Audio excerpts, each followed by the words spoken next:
Good afternoon and welcome to the second pre-conference workshop organized by the Library University of Kelaniya as a part of the Multidisciplinary Desk Research Conference 2023. Thank you very much for waiting. And as you all are aware, we have successfully conducted the first pre-conference workshop in May on the topic of how to conduct a literature survey and literature review, which was preceded by an introduction to the desk research. So today we conduct our second workshop on how to analyze qualitative data.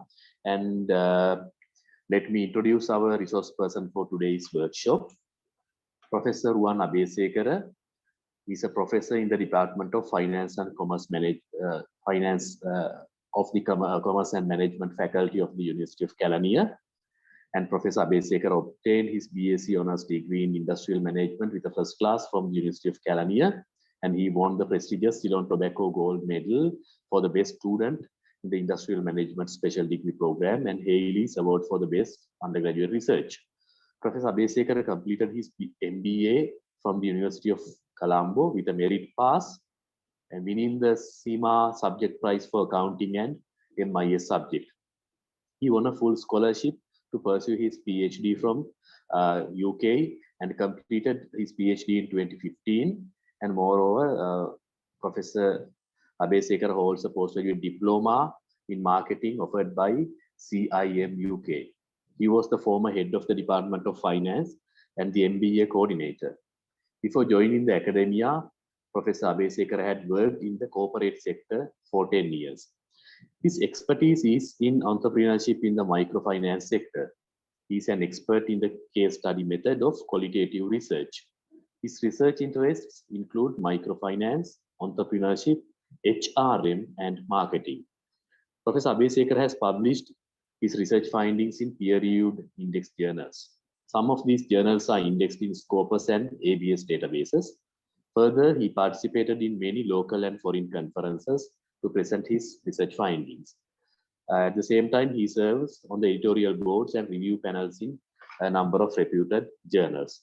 So without any further delay, let me invite Professor Ruwan Abeysekera, attached to the Department of Finance of the Commerce and Management Faculty of the University of Kelaniya, to conduct our second pre-conference workshop on how to analyze qualitative data. Over to you, sir. Thank you very much, Dr. Tharanga, for your kind introduction. So let me share the today's slides first.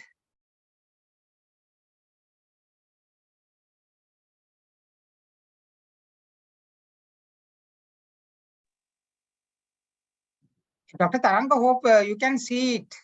Yes, sir, we can clearly see your slides. Thank you. And Dr. Tharanga, I was told that I can deliver this lecture in both languages. Is it all right? I start off with English and then give some, explanation in Sinhala also. How? Yes, sir. Yes, sir. That's fine, sir. Please be comfortable. Fine, right? Okay, that's all right. That's all right. Thank you. So and by the way, I'm very happy that there are some familiar faces when I looked at the participants list. Right, I'm glad that some of my good friends and some of my students. So as Dr.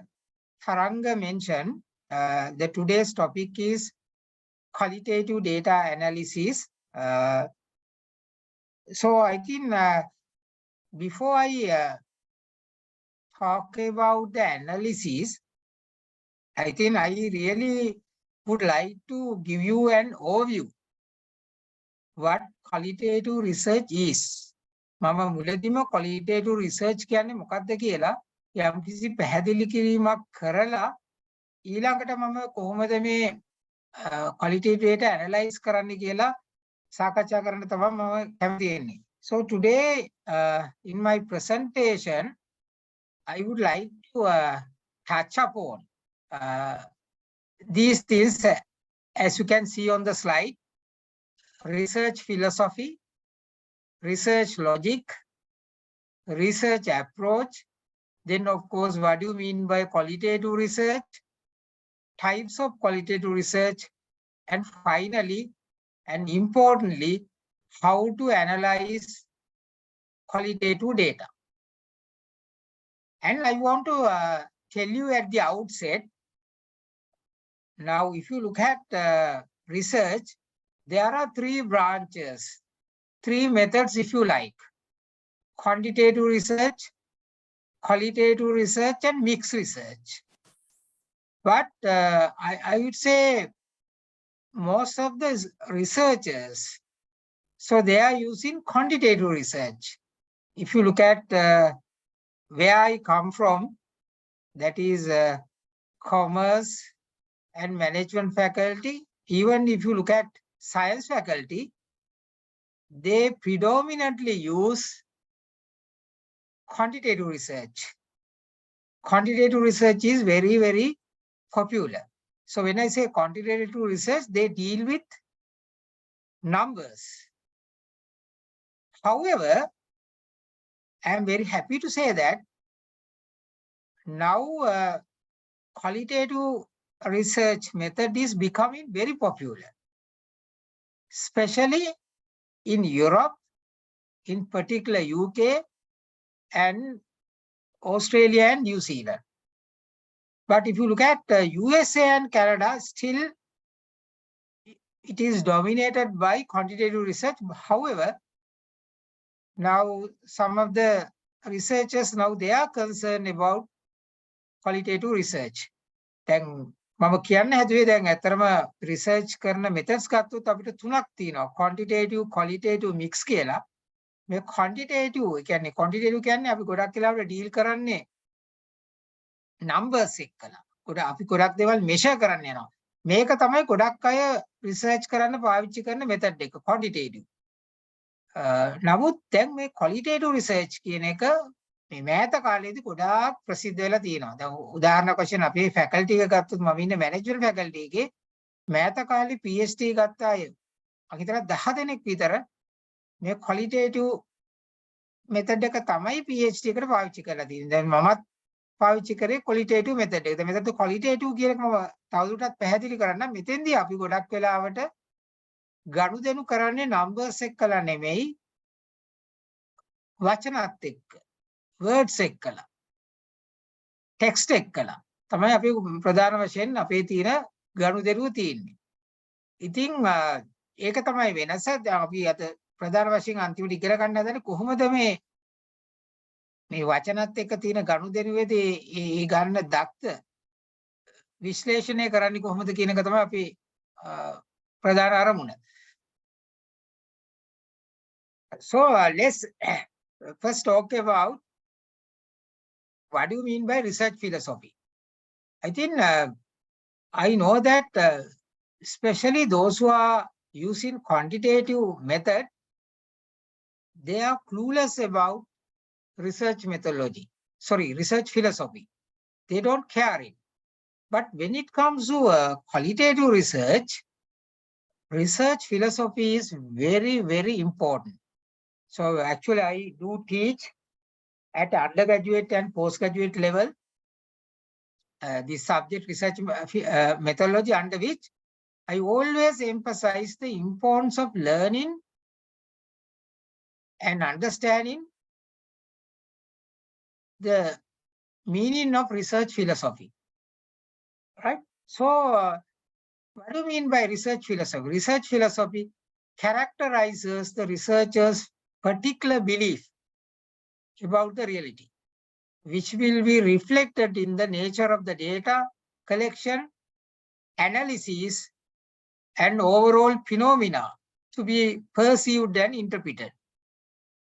So what does it mean? That means now if you are going to conduct a research, your research approach is influenced by your research philosophy. Right? So how you are going to collect the data, how you are going to analyze the data, everything depends on the research philosophy that you embrace. මේ research philosophy කියන එක හරිම වැදගත්. ඕගලන් තෝරා ගන්න research philosophy එක මත තමයි රඳා පවතින්නේ. ඕගලන් කරන්න යන්නේ quantitative research එකක්ද, qualitative research එකක්ද, mixed research එකක්ද, data collect කරන්නේ කොහොමද, interview පාවිච්චි කළාද data collect කරගන්නේ, questionnaire එකක් පාවිච්චි කළාද data collect කරගන්නේ. මේ හැම දෙයක්ම තීරණය කරන්නේ ඕගලන් භාවිතා කරන research philosophy එක අනුව. Then the next question is, what is research philosophy? What do you mean by that? So when you say research philosophy, for me, so under which you can talk about ontology, epistemology, axiology, so many things. But in simple terms, research philosophy is how you look at the reality in the world. How you look at the reality. Whether there's a single reality or whether there is a multiple reality in the world. Right? So by and large, research philosophy, I mean, if you read 10 books, those 10 books will tell different things about research philosophy. But by and large, you can divide the research philosophy into 3. Social constructivism, positivism, and pragmatism. Right? But some other books, they go on to say that there could be realism, there could be postmodernism, critical theories. Those are fine, but if you put into baskets, so you can say there are 3 types of research philosophy: social constructivism, positivism, and pragmatism. Right? So what do you mean by positivism? Positivism means you look at the world and you look at the reality, and you always believe there is only one reality in the world. And reality is independent of the researcher. So as a researcher, you have to go out and discover that single reality in the world. Right?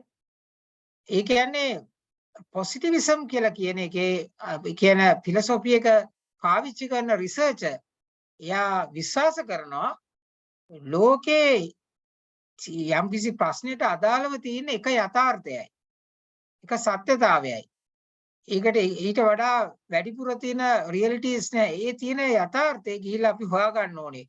හැබැයි ඒක හොයන පුද්ගලයා මත ඒ යථාර්ථය වෙනස් වෙන්නේ නැහැ. උදාහරණයක් වශයෙන් මම ගිහිල්ලා ඇහුවත් එතකොට මිස්ටර් කසුන් ගිහිල්ලා ඇහුවත් ડોක්ටර් තරංග ගිහිල්ලා ඇහුවත් ඒ රියැලිටි එක රියැලිටි එකමයි. මම ඒකට උදාහරණයක් දෙන්නම්. දැන් අපි මතක ඇති අපි කුඩා කාලේ අපි O level වල අපි කරනවා සයන්ස් වල ලිට්මස් ටෙස්ට් එකක් කියලා. මතකද නැහැ? ලිට්මස් පේපර් එක දැම්මම ඒක අර අම්ලයක් නම් බස්මයක් නම් එක රතු වෙනවා, රතු පේපර් එක නිල් වෙනවා, නිල් එක රතු පාට වෙනවා. මතක ඇති. දැන් ඒ වගේ එකකට අපි කියන්නේ මේ සිංගල් රියැලිටි එකක් තියෙන්නේ. ඒක ඒ අම්ලයක් කියලා දන්නවනම් ඒ පේපර් එක ලිට්මස් පේපර් එක රතු පේපර් එක නිල් වෙනවා. මට දැන් මතක නැහැ. එතකොට ඒක කවුරු කරත් ඒ එන ප්‍රතිඵලය එකයි. Single reality. මම තව උදාහරණයක් කියන අපි ගොඩක් පාවිච්චි කරනවා මේ quantitative research කරන අය මේ conceptual framework එක පාවිච්චි කරනවා. ඒකේ තියෙනවා independent variables, dependent variables. එතකොට අපිට තියෙනවා hypothesis testing කියලා. එතකොට උදාහරණයක් වශයෙන් එක ටෙස්ටින් එකක් තියෙන්න පුළුවන්. මේ අපි ගත්තොත් උදාහරණයක් වශයෙන් salary එක වැඩි වෙනකොට job satisfaction එක වැඩි වෙනවා. හරි? ඒක අපි හිතන්න අපි බලනවා කැලණිය විශ්වවිද්‍යාලයේ ඉන්න ලයිබ්‍රරි එකේ ඉන්න වැඩ කරන අයගේ අපිට බලන්න ඕනේ job satisfaction එක. එතකොට ඒක තමයි dependent variable එක. independent variable එක අපි හිතමු උදාහරණයක් වශයෙන් අපි හිතමු salary එක. එතකොට දැන් අපේ කියලා තියෙනවා අපේ literature වල salary එක වැඩි වෙනකොට උදාහරණයක් වශයෙන් වැඩි වෙනවා කියලා job satisfaction එක. එතකොට මේකෙදී අපි ගිහිල්ලා අපි කරන්නේ මොකද්ද? අපි ඉන්න ලයිබ්‍රරි එකේ ඉන්න අයගෙන් අපි ගොඩක් වෙලාවට questionnaire එකක් දීලා ඒ data ගන්නවා. අරගෙන අපි ඒක අපිට පුළුවන් කරන්න correlation කියලා තියෙන analysis එකක්. ඒක පාවිච්චි කරලා SPSS වල අපිට පාවිච්චි කරන්න පුළුවන් මේ තියෙන variables දෙක. කියන්නේ මේ salary එකයි job satisfaction එක අතර තියෙන සහසම්බන්ධතාවය බලන්න. එතකොට එතෙන්දී අපිට එක්ක සමහරවිට අපිට ගොඩක් වෙලාවට පෙන්නයි මේ positive relationship එක. කියන්නේ salary එක වැඩි වෙනකොට job satisfaction එක වැඩි වෙනවා. දැන් මේක ඇවිල්ලා එක single reality එකයි තියෙන්නේ. මේ research එක මම කරත් ડોક્ટર තරංග කරත් මේ ලයිබ්‍රරි එකට කැලණියේ එන outcome එක එකයි.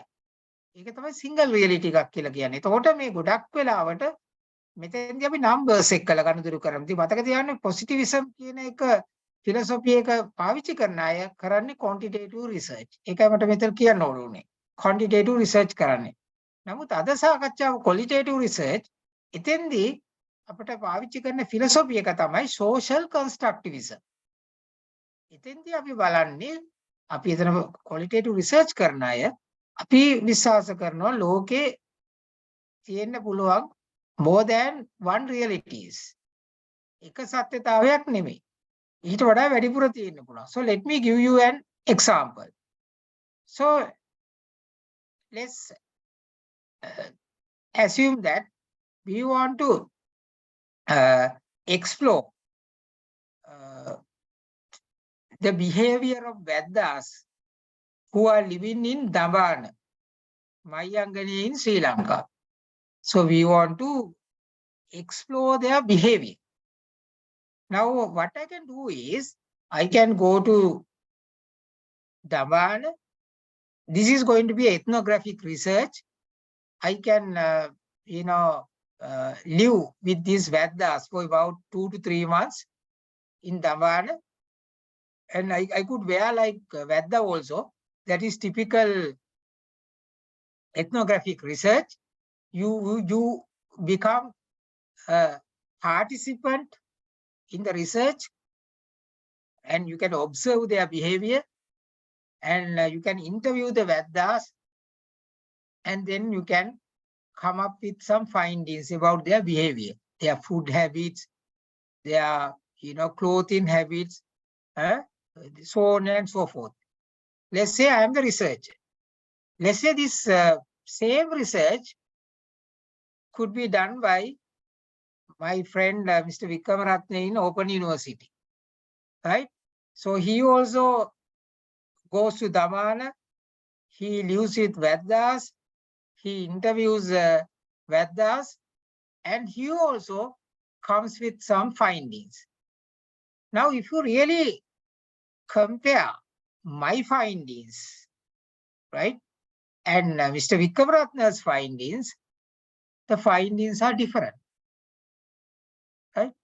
Not like the people who are doing quantitative research. Why? Because the findings are here based on the person who is doing the research. It is very subjective, not objective, right? So then that means there could be multiple realities, because I may come up with some different findings, whereas Mr. Vikramaratne comes up with some different findings. So, but you can't say that my findings are right, his findings are wrong. No, it is not right. So then one can argue that, okay, then it is biased. Yes, qualitative research is biased. It is subjective, right? So that is acceptable in qualitative research, right? So then, what I want to tell you is, now in quantitative research, where you embrace positivism, the findings are independent of the researcher. අපි ගන්න අන්තිමට මොන findings ආවත් කවුරු researcher කවුරු ගියත් finding එකමයි. Positivism. But social constructivism philosophy, findings are not independent of the research, right? So findings are based on the values of the researcher, his ideologies, his background, right? Right. If you look at me, I am a single Buddhist person. So sometimes my findings can be influenced by my background. Right? But that is called value laden, because qualitative research is value laden, whereas positivism research is value free. Right? The other thing what I want to tell you is in this social constructivism, we say we are going to basically create the reality. So in other words, reality is co-constructed by the researcher and the respondents. Social constructivism එකේදී reality කියන එක හදන්නේ research අය ඒකට සහභාගී වෙන අනිත් අයයි. ඒගොල්ලෝ එකතු වෙලා තමයි මේ reality එක හදන්නේ. නමුත් positivism එකේ researcher කිසිම දෙයක් කරන්න බෑ. reality එක තියෙනවා ගිහිල්ලා අපිට හොයා ගන්න ඕනේ. මේක තමයි වෙනස. Then we got another branch in research philosophy that is called pragmatism. So there's a section of researchers who argues saying that no, in the practical world, there are research questions that demand both multiple realities and single realities. මම නම් කියන්නේ හොඳම එක තමයි pragmatism කියන එක. මොකද pragmatism එක believe කරන researchersලා පාවිච්චි කරන්නේ mixed research එක. mixed research එක. ඒගොල්ලන් කියනවා නෑ නෑ. මගේ මං කරන research එකට අදාළව සමහර ප්‍රශ්න තියෙන්න පුළුවන් single reality එක. මගේ ළඟ තියෙනවා conceptual framework එකක් ඒකට single reality. ඒ වගේම මගේ research එකේ එක කොටසක් තියෙනවා මට ගිහිල්ලා interview කරන්න ඕනේ මිනිස්සුන්ව. එතකොට ඒ කොටසට අදාළ multiple realities. ඒ හින්දා මගේ research එක well rounded research එකක්. මට මේ දෙකම ඕනේ single උයි multiple දෙකම ඕනේ. ඒ හින්දා මම believe කරන්නේ pragmatism කියන එක. ඒ හින්දා මේ mixed research කියන එකත් now I can see some of my students and researchers, they are using this pragmatism philosophy under which they are doing mixed research. But as a supervisor, I discourage often my students doing mixed research by embracing pragmatism. Why? But it is far superior compared to social constructivism and positivism. Reason why I discourage, because if you are using pragmatism or the mixed approach, it takes awful lot of time to complete your research. So remember, if you are doing a PhD, it is all right. You got about 3 years. But if you are doing your master's, I mean, unless it's a full-time master's, research master's like MPhil, let's say 2-year masters, you have got about 6 months to 8 months to complete your thesis. So then it is difficult for you to use a mixed method, because then you have to collect data by using a survey, then you have to go and interview people. Time is not enough.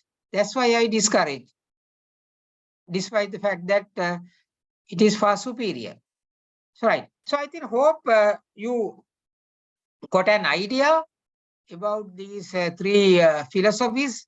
This is very, very important, because based on this only, we decide, okay, whether we are going to do a quantitative, qualitative or mixed, right? Then we decide on the data collection method. For example, if you are doing a quantitative research, then your data collection method would be survey method, right? If it is primary research, you use a questionnaire and you collect the data.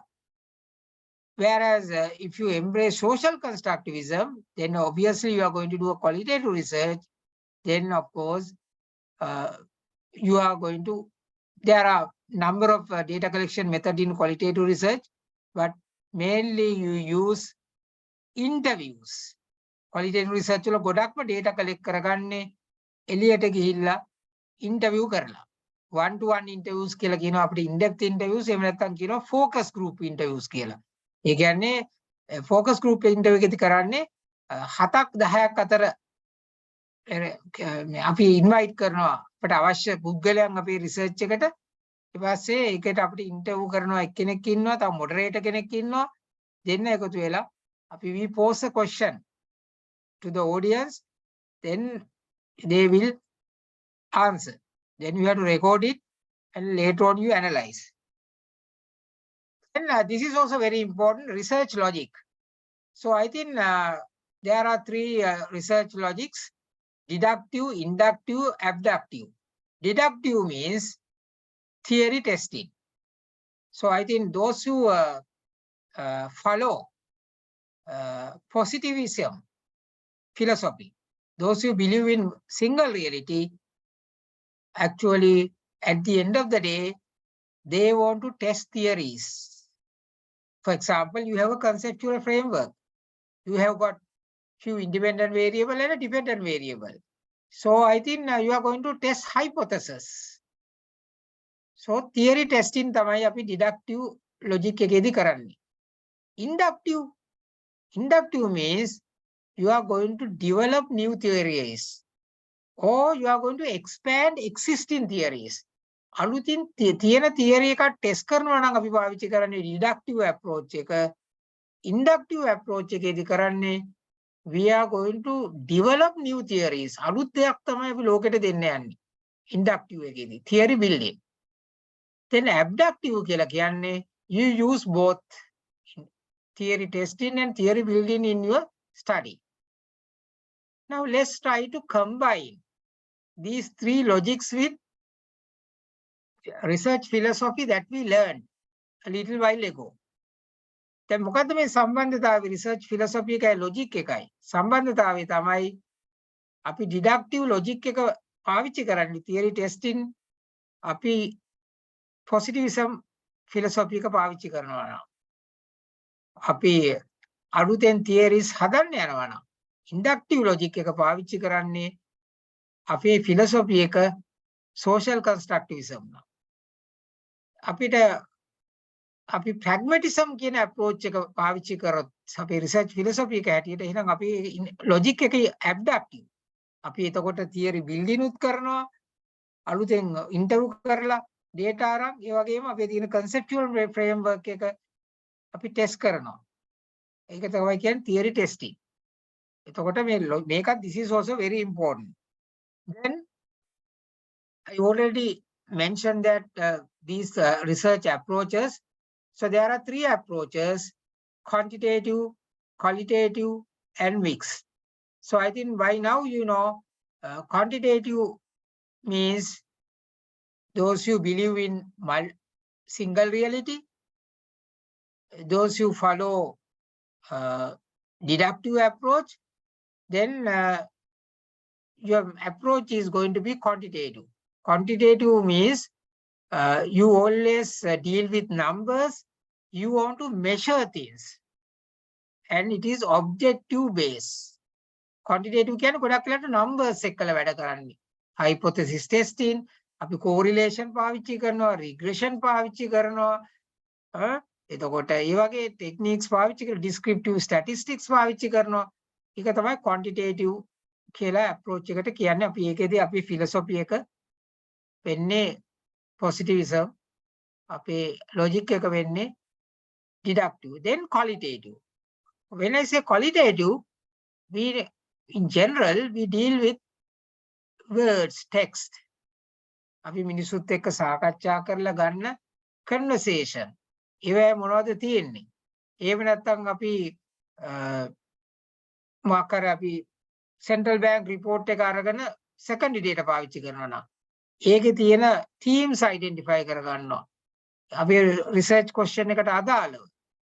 එතකොට ඒක තමයි qualitative approach එක කියලා කියන්නේ. In qualitative approach, our philosophy is social constructivism. We believe in multiple realities and our logic is inductive. Then we got the mixed method. So mixed method, as I mentioned earlier, I think you hardly find people using due to this time and money constraints. However, if you are using mixed method, your philosophy is going to be pragmatism and your logic is going to be abductive. Hope up to this point the things are clear. Now let's move on to qualitative research because our objective is today is to learn how to analyze qualitative data. But I'm just giving you an overview about qualitative, of course, research philosophies and obviously qualitative research. Then according to Creswell, so the Creswell is very famous in qualitative research field. So he says qualitative research takes an inductive approach. I already said to you, theory building, to the data analysis and builds general themes from the particular. And the researcher makes an interpretation of the meaning of data. මේ Creswell කියන්නේ අපි qualitative research වලදී අපි ගොඩක් වෙලාවට පාවිච්චි කරන්නේ inductive approach එක. theory අලුත් theory එකක් අපි හදනවා. හරි එහෙම නැත්නම් තියෙන theory එකක් expand කරනවා. අපි වෙලාවට කරන්නේ ගොඩක් වෙලාවට interview කරලා ඒ ගන්න දත්ත මම අද ඔයගලන්ටම අන්තිමට හොඳ එක්සැම්පල් එකක් කරනවා. එතකොට තේරෙනවා මොකද්ද කරන්න කියන්නේ කියන එක. ඒ ගත දත්ත පාවිච්චි කරලා අපි themes develop කරනවා. ඒ අපේ research question එකට අදාළව themes. එතකොට මේක තමයි අපි කරන්නේ. ඊපස්සේ themes ගත්ත themes අපි interpret කරනවා. මොකද්ද මේ themes වල තේරුම? ඒක අපිට පුළුවන් පරණ කරපු research එක්කලා සංසන්දනය කරන්න. අපි themes ඒ වගේම අපිට පුළුවන් ගොඩක් වෙලාවට qualitative research වල අපිට පාවිච්චි කරන්න පුළුවන් theory එකක් research එකට. එතකොට මේ theory එක්ක කොහොමද අපේ themes වල සහසම්බන්ධතාවය? right? එතකොට ඒකටත් අපිට පාවිච්චි ඒකට කියන interpret කරන්න. ඒ කියන්නේ අපි අන්තිමට ගත්ත themes අපි interpret කරන්න ඕනේ. මේ themes පරණ කරපු research එක්ක ඒ වගේම තියෙන theories එක්කලා. මොකද මේ ගොඩාක් වැදගත් qualitative research එකකට theories පාවිච්චි කරන එක. The theories කිව්වහම ඔයගලන්ගේ field එකේ library field එකේ ඇති වෙනම theories. දැන් මම ඉන්න management field එකේ ගත්තාම ප්‍රසිද්ධ theories තියෙනවා. උදාහරණයක් වශයෙන් agency theory, resource based view කියලා එකක් තියෙනවා. social capital theory, human capital theory, co-production theory, co-creation theory. මෙන්න මේවා තමයි අපි පාවිච්චි කරන බහුලව. එතකොට ස්කොට්ගේ institutional theory එක. මේ theories අපි පාවිච්චි කරනවා ගොඩක් අපේ research වලට. ඒ ගොඩක් සමහරුන්ගේ මතයක් තියෙනවා qualitative research වලට theory පාවිච්චි කරන්න බෑ කියලා. නෑ, theory පාවිච්චි කරන්න පුළුවන්. theory පාවිච්චි කරන්න බැරි එකම එක research type එකක් තියෙනවා qualitative type එකක් grounded theory කියලා. අන්න ඒකට විතරයි බැරි. අනිත් ඒවාට පුළුවන්. දැන් ඊළඟ ප්‍රශ්නේ තමයි මේක ඉතා වැදගත්. Types of research questions in qualitative research.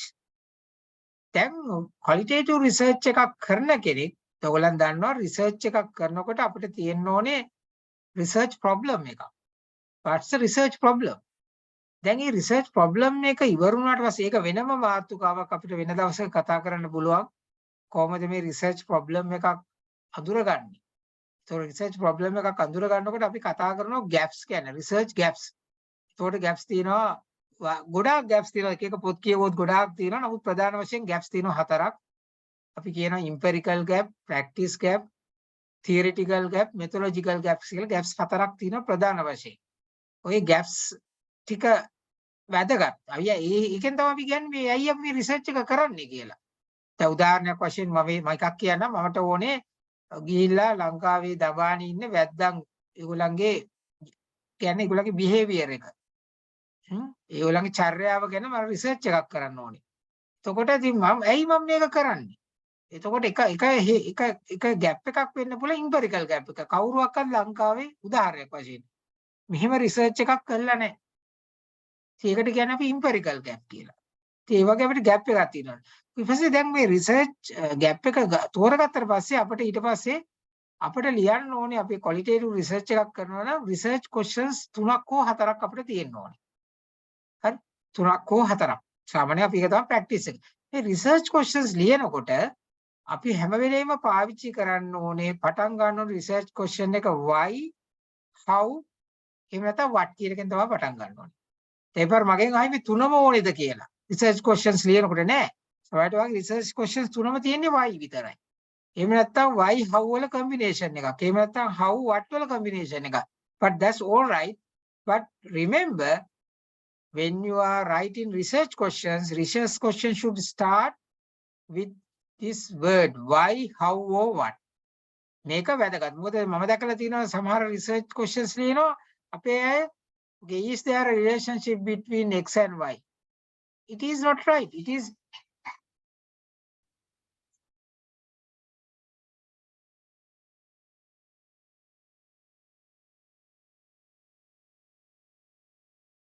I'm sorry, I got a call because that type of questions, is there a relationship between x and y? Those questions are used for quantitative research. But qualitative research අපි පාවිච්චි කරන්නේ මෙන්න මේ වගේ එකක්. උදාහරණයක් මම කියන්නම්. How do senior students rank junior students? Why do senior students in the university rank junior students? Or how, why, what කියන වෙන තමයි රිසර්ච් ක්වෙස්චන්. එහෙම නැත්නම් අපි හිතන්නේ ඉස්කෝලේ ටීචර් කෙනෙක්. එයා ටීචින් කරිය පාවිච්චි අපිට ඕනේ අයියා මේ ටීචින් එයාගේ කරියකට පාවිච්චි කරේ. Why did අපිට අහන්න පුළුවන් කාගේ හරි ටීචර්ස් ගේ why did you choose teaching as a career? Why? අපිට තව ප්‍රශ්නයක් අහන්න පුළුවන් how do you interact with the students? What are the techniques that you use in order to teach the students? හරි. අන්න ඒ වගේ ප්‍රශ්න ටිකක්. How, why, what කියන ඒවා තමයි පාවිච්චි කරන්නේ qualitative research වල. research questions කීපයක් අපිට ලියන්න ඕනේ 3ක් හෝ 4ක් ඒකට ලියන්නේ. ඊට පස්සේ අපිට මේ වැදගත්ම දේ තමයි මේ අපිට qualitative research කිව්වහම දැන් ගොඩක් අය qualitative research ගැන අහලා තියෙනවා. නමුත් ඒකේ තියෙනවා there are different types of qualitative research, namely case study, ethnography, narratives, phenomenological and grounded theory. These are the main qualitative research types. So let me quickly explain these types. If you look at case study method, actually in my case I am specialized in case study method because in my PhD I have used case study method. So case study method is an empirical inquiry that investigates a contemporary phenomenon in depth and within its real life context, especially when the boundaries between the phenomenon and its context are not clearly evident. So මේ case study කියන එක හරියම interesting එකක්. අපිට case study එකක් කියලා ගන්න අපි ගොඩක් වෙලාවට case study method එක පාවිච්චි කරන්නේ contemporary phenomenon එකකට. phenomenon කියන්නේ question at hand. අපි හිතන්න මට උදාහරණයක් වශයෙන් අපිට ඕනේ කැලණිය යුනිවර්සිටි එකේ අපේ අන්ඩර් ග්‍රැජුවේට්ස් ලා ගත්තොත් ඇයි මේගොල්ලෝ රැග් කරන්නේ? අපිට ඕනේ රැගින් ගැන හොයන්න රිසර්ච් එකක්. එතකොට මේක කන්ටෙම්පරරි එකක්. කන්ටෙම්පරරි කියන්නේ මේ අතීතේ වෙච්ච එකක්වත් අනාගතේ වෙච්ච එකක්වත් නෙමෙයි දැන් වෙන එකක්. එතකොට මෙතෙන්දි case study කිව්වම තියෙනවා single case study, multiple case study. දැන් උදාහරණයක් වශයෙන් අපිට රැගින් ගැන අපිට මේ රිසර්ච් එක කරන්න ඕනේ කැලණිය යුනිවර්සිටි එක විතරක් නම් පාවිච්චි කරන්නේ අපිට ඒකට කියන්නේ single case study එකක්. But if you want to look at ragging in state universities in Sri Lanka, in Western province, let's say, but බස්නාහිර පළාතේ තියෙන කොහොම government universities වල බලන්න ඕනේ මේගොල්ලන්ගේ ragging කොහොමද කරන්නේ. ඔන්න එතකොට අපි තෝරගන්නවා අපි හිතමු යුනිවර්සිටි 4ක්. මේ බස්නාහිර පළාතේ. Colombo, Kelaniya, Sijawardhanapura, Open University, උදාහරණයක් වශයෙන්. ඔන්න එතකොට අපි කියන්නේ multiple case study. එකකට වඩා තියෙනවා නම්. So I think this is one of the qualitative research types. Then we got ethnography. This is very interesting method. In Sri Lanka, we had a very famous ethnography researcher. He is none other than Professor Nandasena Ratnapala. He is no more. He has passed away. හරි ලංකාවේ හරි ප්‍රසිද්ධයි. එතුමා ජාවතපුර විශ්වවිද්‍යාලයේ මහාචාර්යවරයෙක්. එයාගේ research තනිකර ඉත්නෝග්‍රැෆි කරේ. එයා ගණන් ගැන ගණිකාවන් ගැන කරා. ඒ ඉත්නෝග්‍රැෆි එකේදී කරන්නේ අර මම ඔයගලන්ට කිව්වා අර මම වැද්දෝ ගැන කරන්න රිසර්ච් එකක්. මෙතෙන්දි ගිහිලා ඒ රිසර්ච් එක කරන අය එතෙන්දි ගිහිල්ලා ඒකට අදාළ වෙන විදිහට හැසිරෙනවා. දැන් උදාහරණයක් වශයෙන් වැද්දෝ ගැන කරනවා වැද්දා වගේ ඇඳගෙන ඒගොල්ලන් වගේ කාලා බීලා කාලේ ගත කරමින් ඉන්න ඕනේ. දැන් මට වෙලාව නැහැ. ලස්සන කතාවක් තියෙනවා. හරි ප්‍රසිද්ධ නන්දසිරි රත්නපාල ගැන. මොකද එයා හිඟන්නෝ ගැන රිසර්ච් එක කරද්දී එයා ගිහිල්ලා හිඟන්නෙක් වගේ තමයි එයා ඇඳුම් ඇඳගෙන රිසර්ච් එක කරලා තියෙන්නේ. මේකට කියන්නේ ඉත්නෝග්‍රැෆි කියලා. we got another method called narratives. narratives කියලා ගත්තම අපේ කැලණියේ අපේ faculty කියන එක රිසර්ච් කෙනෙක් මේ narrative පාවිච්චි කරලා PhD කරපු. මේකෙදි කරන්නේ අපි ගොඩක් වෙලාවට ගිහිල්ලා පුද්ගලයන්ගේ ස්ටෝරීස් වලට එයාගේ කතාවකට ජීවිත කතාවකට වගේ අහුම්කම් දෙනවා. දැන් උදාහරණයක් වශයෙන් අපි ඒකට කියන්නේ biographical study කියලා. අපිට පුළුවන් වුණා සංගක්කාරව ඉන්ටර්විව් කරන්න. අපි බොහොම ප්‍රසිද්ධ ක්‍රිකට් ක්‍රීඩකයා. එයාගේ ජීවිතය ගැන කොහොමද පටන් ගත්තේ ක්‍රිකට් ඒ ගැන ඔක්කොම එයාගේ සාකච්ඡාවට අහුම්කම් දෙනවා. අපි ප්‍රශ්න අහන්න යන්නේ නැහැ. අහලා ඊපස්සේ එයාගේ සාකච්ඡා කියන්නේ එයා කියන කාරණාවල් ටික අරගෙන අපිට ෆයින්ඩින්ග්ස් හදා ගන්න පුළුවන්. ඒකට කියන්නේ narratives කියලා. ඊළඟට තියෙනවා this is becoming very popular now these days in qualitative research, phenomenological. Its aim is to describe an experience as it is actually lived by the person. මේ phenomenology එකේදී කරන්නේ ගොඩක් වෙලාවට අහුම්කම් දෙනවා experience වලට. හොඳම උදාහරණයක් තමයි අපි හිතමු අපි ගිහිල්ලා ගාල්ලේ පැත්තේ තියෙනවා දීවර ගම්මානයක්. අපිට ඕනේ මේ දීවරයන්ගේ ඒගොල්ලන්ගේ ජීවිතය ගැන දැනගන්න. ඒගොල්ලන්ගේ එක්ස්පීරියන්ස් එකට අහුම්කම් දෙන්න ඕනේ. මෙතන කතාව නෙමෙයි එක්ස්පීරියන්ස් එක. මේක මෙතෙන්දී ඇත්තටම අපිට ප්‍රශ්නයක් තියෙන්න පුළුවන්. අපි මොකද්ද එයාගේ අහන ඔයගොල්ලන්ගේ යම්කිසි ඔයගොල්ලන්ගේ ආදායම කොහොමද ඔයගොල්ලෝ උපයගන්නේ? ඒක දැන් අතන නැරටිව් එකේදී අපි ඉන් ජෙනරල් අහන්නේ. ඔයාගේ ජීවිත කතාව කියන්නේ.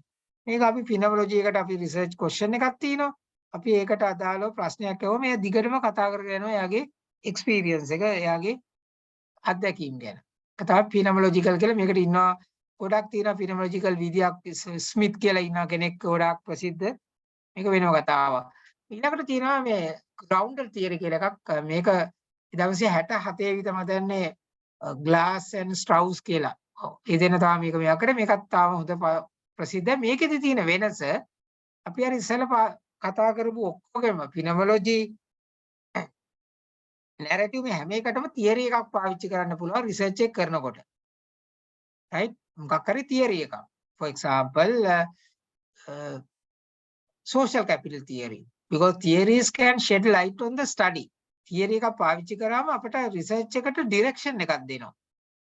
ඒක හරි වැදගත් මම නම්. හැබැයි ග්‍රවුන්ඩඩ් තියරි එකේදී අපි කිසිම තියරි එකක් පාවිච්චි කරන්නේ නැහැ. අපි කරන්නේ අපි ගිහිල්ලා with open mind we go out and interview people and collect data. So in a way this is good because we are not trapped in a theory. අපි මේ theory එක හිරකාරයක් නෙමෙයි grounded theory එකේදී. අපි නිදහසේ යනවා. අපි හිතන්නේ අපිට ඕනේ කැලණිය යුනිවර්සිටි එකේ රැගින් ගැන රිසර්ච් එකක් කරන්න. අපි කිසිම theory එකක් අපි ඔළුවේ නැහැ. අපි ගිහිල්ලා ඉන්ටර්විව් කරනවා. ඔයා ඇයි කොහොමද ඔයා රැක් කරන්නේ? ඇයි ඔයා රැක් කරන්නේ? තියරි එකක් අපි ඔළුවේ කිසිම දෙයක් නැහැ. නමුත් මේවට තියෙන තියරි පාවිච්චි කරනවා නම් අපි තියරිත් එක්කලා තමයි අපි ගනුදෙනු කරන්නේ. මේ ග්‍රවුන්ඩඩ් තියරි එකේ එහෙම නැහැ.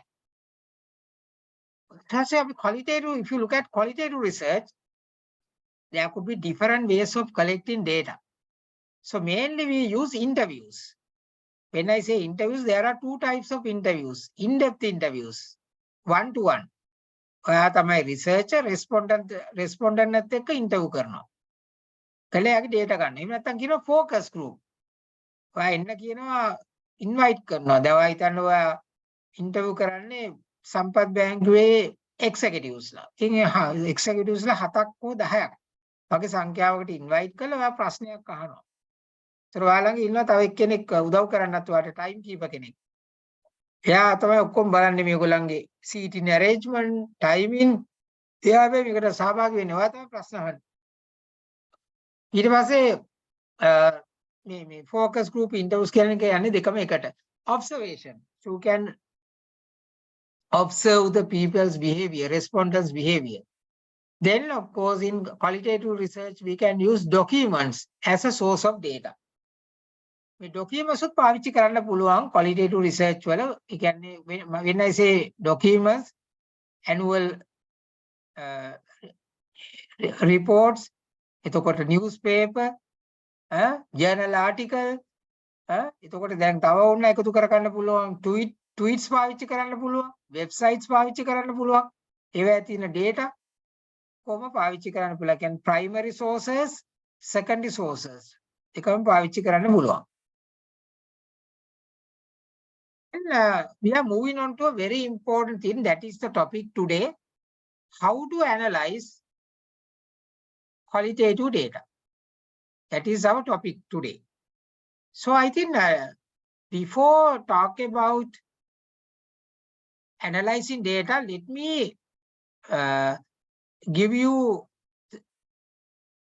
the process. So here when I say analyzing data, first I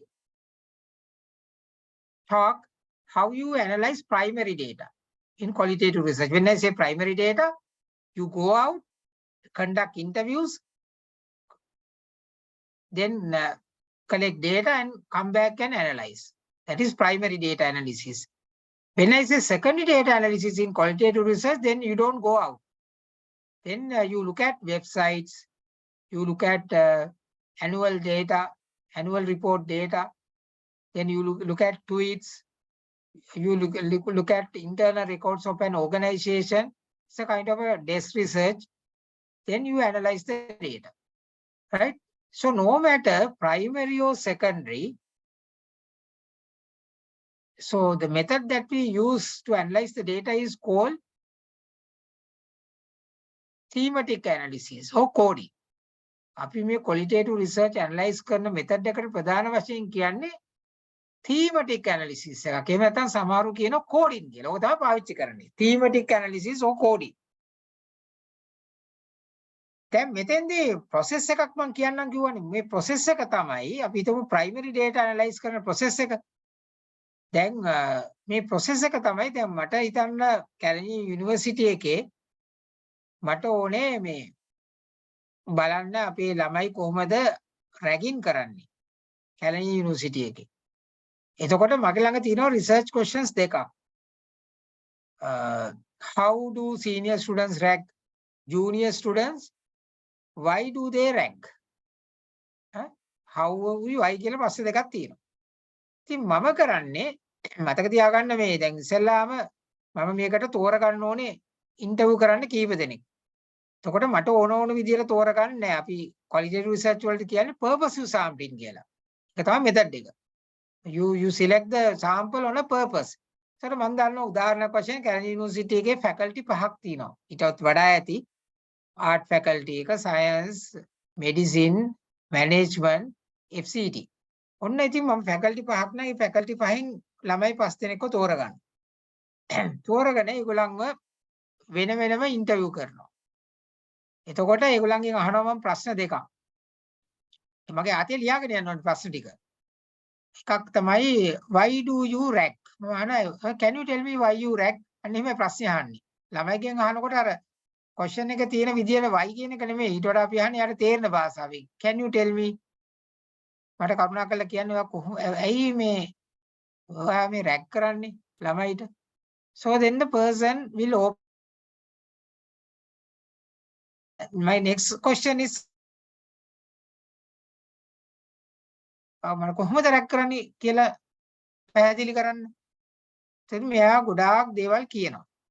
සාමාන්‍ය වගේ qualitative research එකේ ඉන්ටර්විව් එකක් පැයක් වගේ යන්න ඕනේ. මම කරන්නේ මේ ඉන්ටර්විව් එක record කරනවා. ඉතා අත්‍යවශ්‍යයි. You have to record the whole interview. ඊපස්සේ ඉන්ටර්විව් එක ඉවර වෙලා ආපු දවසේම මතක තියාගන්න මේ record කරපු එක අහගෙන ඔයාට you have to transcribe. අන්න ඒකයි වචනේ transcribe කරන්න ඕනේ. කියන්නේ ඒ ඉන්ටර්විව් එකේ තියෙන මම ඔයා අහන ප්‍රශ්නේ දෙන උත්තරේ අපි අරගෙන A4 sheet එකක් අරගෙන පියාස ගොඩක් වෙලාවට අපි ඒක සම්පූර්ණ conversation එක ලියන්න ඕනේ. හැම දෙයක්ම ලියන්න ඕනේ. ඒ ලියන document එකට කියන්නේ අපි transcript එකක්. Right? So if you have conducted 5 interviews with 5 undergraduates of Kelaniya University, you will end up having 5 transcripts. Transcripts පහක් අතේ තියෙනවා අන්තිමට. හරි? අපි science එකේ ඉන්ටර්වයුව කරපු එක්කෙනාට transcript එකයි. art එකේ එක්කෙනයි. මෙන්න මේ transcript එක තමයි අපි පාවිච්චි කරන්නේ to analyze data. හරි? දැන් මේක ගොඩක් වෙලාවට සමහරු නම් මේක මේ outsource කරනවා. ඉතින් මම නම් කියන්නේ ගොඩක් වෙලාවට research එකම කරන එක හොඳයි unless you have interviews hundreds of people. Then it is virtually impossible for you to transcribe yourself. තනියෙන් කරන්න අමාරුනේ 100ක් 200ක් කරොත්. ඉතින් මමුත් qualitative research එක මතක තියාගන්න undergraduate level එක නම් අපි කියන්නේ interviews 10ක් ඇති. postgraduate level එක masters නම් මම කියන්නේ 15ක් ඇති. There is no hard and fast rule on this. PhD එකක් වගේ නම් මම කියනවා සාමාන්‍ය interview 20ක් 25ක් තිබ්බම ඇති කියලා. ඒක සාමාන්‍යයෙන් researcher ට පුළුවන් manage කරගන්න. recording එක අහගෙන transcribe කරගන්න වෙලා යන්නේ කරගන්න පුළුවන්. Right? So then මේ analyze කරන එක දැන් මතක තියාගන්න දැන් අපිට අපි සාකච්ඡා කරා දැන් අපිට analyze කරන්න data කොහොමද ගන්නෙ අපි interview කරා ඒක record කරා ඊට පස්සේ ඒක අරගෙන ඒක අපි transcribe කරා. ඒකට transcript එකක් තියෙනවා. ඒකට දැන් මේ අපි කරන method එකට analyze කරන method එකට කියන්නේ coding. එහෙම නැත්නම් thematic analysis. මොකද්ද මේ coding කියන්නේ? Coding is the process of identifying themes in accounts and attaching labels to index them. දැන් අපි කරන්නේ මේ transcript එක අරගෙන ඒ transcript එක බලලා ඔයගලන්ට මම මේක හොඳට example එකක් කරනවා තේරෙයි. ඒ transcript එකේ බලනවා අපි උදාහරණයක් වශයෙන් අපි interview කරා කියන්නකෝ commerce එකේ ළමයාව එයාගේ අහලා ප්‍රශ්න දෙකක් තියෙනවා. ඇයි එයා රැක් කරන්නේ කොහොමද රැක් කරන්නේ? දැන් අපි පළවෙනි ප්‍රශ්නේ ගමුකෝ. Why do you rank? එතකොට එයා කියන නොයෙකුත් දේවල්. එයා කියයි I want to rank the junior students because I want to instill my political ideology in the minds of the junior students. එයා කියයි මට මම රැක් කරන්න හේතුව මගේ තියෙන දේශපාලනය මගේ පල්ලෙහා ඉන්න එක්කෙනාට දෙන්න ඕනි හින්දා. හරි? එතකොට දැන් ඊළඟට තව කෙනෙක්ව ඉන්ටර්වයුව කරාම අපි කියන්න බුණා මෙඩිසින් එකේ කියයි I wanted to rank junior students because I want to start a love affair. මට මේ රිලේෂන්ෂිප් එකක් පටන් ගන්න ඕනේ. ඉතින් මේ වගේ නොයෙකුත් දේවල් කියනවා. දැන් එහෙම කියන දේවල් අපි දැන් බලා ගන්න ඕනේ මේගොල්ලන් කියන්නේ මොනවද? එතකොට මේ කියන දේවල් වලින් අපිට තීම් එකක් හොයාගන්න පුළුවන්. එතකොට මේ data analyze කරාම සමහරවිට අපිට කාරණාවල් 4ක් විතර එන්න පුළුවන්. එකක් තමයි මේගොල්ලෝ රැක් කරන්නේ political reasons දේශපාලන හින්දා. තව එකක් තමයි හේතුව මේගොල්ලන්ට යම්කිසි relationship එකක් හදාගන්න. තමන්ගේ opposite gender එකත් එක්ක. එහෙම නැත්නම් තව එක හේතුවක් වෙන්න පුළුවන් inferiority complex එක හීනමානී හින්දා. හරි? මෙයා ආර්ථික වශයෙන් මෙයාට සල්ලි තියෙන කෙනෙක් නෙමෙයි. මෙයාට ඉතින් මෙයා රැක් කරන එක්කනට මෙයා දැකලා තියෙන මෙයා කාර් එකෙන් ගෙනල්ලා අම්මා තාත්තා දානවා විශ්වවිද්‍යාලයට. ඉතින් තමන්ගේ තියෙන හීනමානීට. දැන් මේ තියෙන transcript එක කියවුවාම දැන් මේගොල්ලන්ට තේනවා you can see some themes emerging. දැන් මේ කවුද මේ themes අඳුරගන්නේ? ඔයා researcher. දැන් මම අඳුරගන්න themes නෙමෙයි වෙන කෙනෙක් අඳුරගන්නේ. එයාට වෙන දේවල් පේන්න පුළුවන්. ඒක that's all right. ඒක තමයි මතක තියාගන්න. දැන් මෙතෙන්දී අපි මේ process එකට කියන්නේ coding කියලා. දැන් මම ඉස්සරහට යනකොට තව තේරෙයි. දැන් මෙන්න මේකෙදී there's a process in coding or thematic analysis. The step number 1, reading the transcript. ඉස්සෙල්ලාම මේ ගන්න transcript එක. දැන් අපි රැගින් නම් කරේ අපි 5 දිනක් ඉන්ටර්විව් කරා නම් අපිට transcript 5ක් තියෙනවා. හොඳටම පළවෙනි ගත්තා transcript එක science එකේ එක්කෙනෙක් හොඳට කියවන්න ඕනේ. Quickly browse through all transcripts as a whole. Make notes about your first impressions. Read the transcripts again, one by one. Read very carefully, line by line.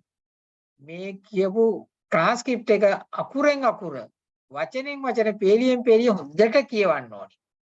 මොකද්ද මේක කියන එක තමයි step number 1. Step number 2, labeling relevant pieces. What do you mean by that? Label relevant words, phrases, sentences or sections. Labels can be about actions, activities, concepts, differences, opinions, processes or whatever you think is relevant. මෙන්න මේ labeling කියන්නේ දැන් අපි හිතන්න අපේ research question එක තමයි පළවෙනි එක, why do you rank junior students? ඔන්න අපි ගත්තා transcript එක science එකේ ළමයාත් එක්ක ඉන්ටරෝ කරපු transcript එකේ. එයා කියනවා දැන් අපිට හොඳට කියාගෙන යනකොට එයාගේ එකේ එයා ඉතින් එයාගේ කතන්දරේ කියන එයා එකක් එයා කියනවා I wanted to rank, right? එයා එකපාරට inferiority complex කියන්නේ එයා කියනවා I come from a poor background, right? I don't have money. I really struggle at the university. I can see some new students born rich. කියලා මෙහෙම දැන් මෙහෙම එකපාරට මේ කතාන්දරේ කියන්නේ අපිට තේරුම් ගන්න වෙනවා. අපිට dots වගේක් තියෙනවා. අපි dots සමහර විට අපි research වශයෙන් ඒ line එකකින් dots එක යා කරනවා. right. මෙයා මේ කතාන්දරේ කියන්නේ inferiority complex එක. ඊනමානේ. ඔන්න අපි ඒක තවරට එයා science එකේ තව කතාවක් කියයි. එයා කියයි මගේ තියෙන දේශපාලනේ මම අහවල් පක්ෂයට ඉන්නේ. මට හිතෙනවා ඒකෙන් රට වෙනසක් කරන්න පුළුවන්. මට හිතෙනවා මට මෙහෙම රැක් කිරීම තුලින් මට පුළුවන් වෙනසක් කරන්න. එහෙම කිව්වම අපි ඔන්න අපි දෙනවා ඒකට එයා කියන කාරණාවට අපි ඒ කාරණාව දැන් මේව අපි ඒ ට්‍රාන්ස්ක්‍රිප්ට් එක බල අපි ළඟ highlighter එකක් තියෙනවා නම් පාට කරනවා මේ කියන දේවල්. ඉස්සෙල්ලා කියන්නේ I come from a poor background. මොන ඒ ටික පාට කරනවා. ඊළඟට එයා කියන කාරණාව තමයි මේ සයන්ස් එකේ ළමයා right මේ එයා රැක් කරන්නේ ඊළඟ හේතු. ඒකත් අපි මෙහෙම පෑනක් කරන් පාට කරනවා. මෙන්න මේකට තමයි කියන්නේ labeling කියලා.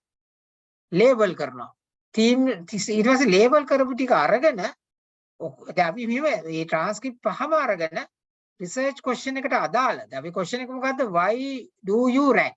පළවෙනි එක. දෙවෙනි එකනේ how do you rank? එතකොට ඇයි කියන එකට අදාළ තියෙනවා අපි අරගෙන highlighter එකෙන් පාට කරනවා. කරන ගමන් පොඩි notes වගේකුත් ලියනවා.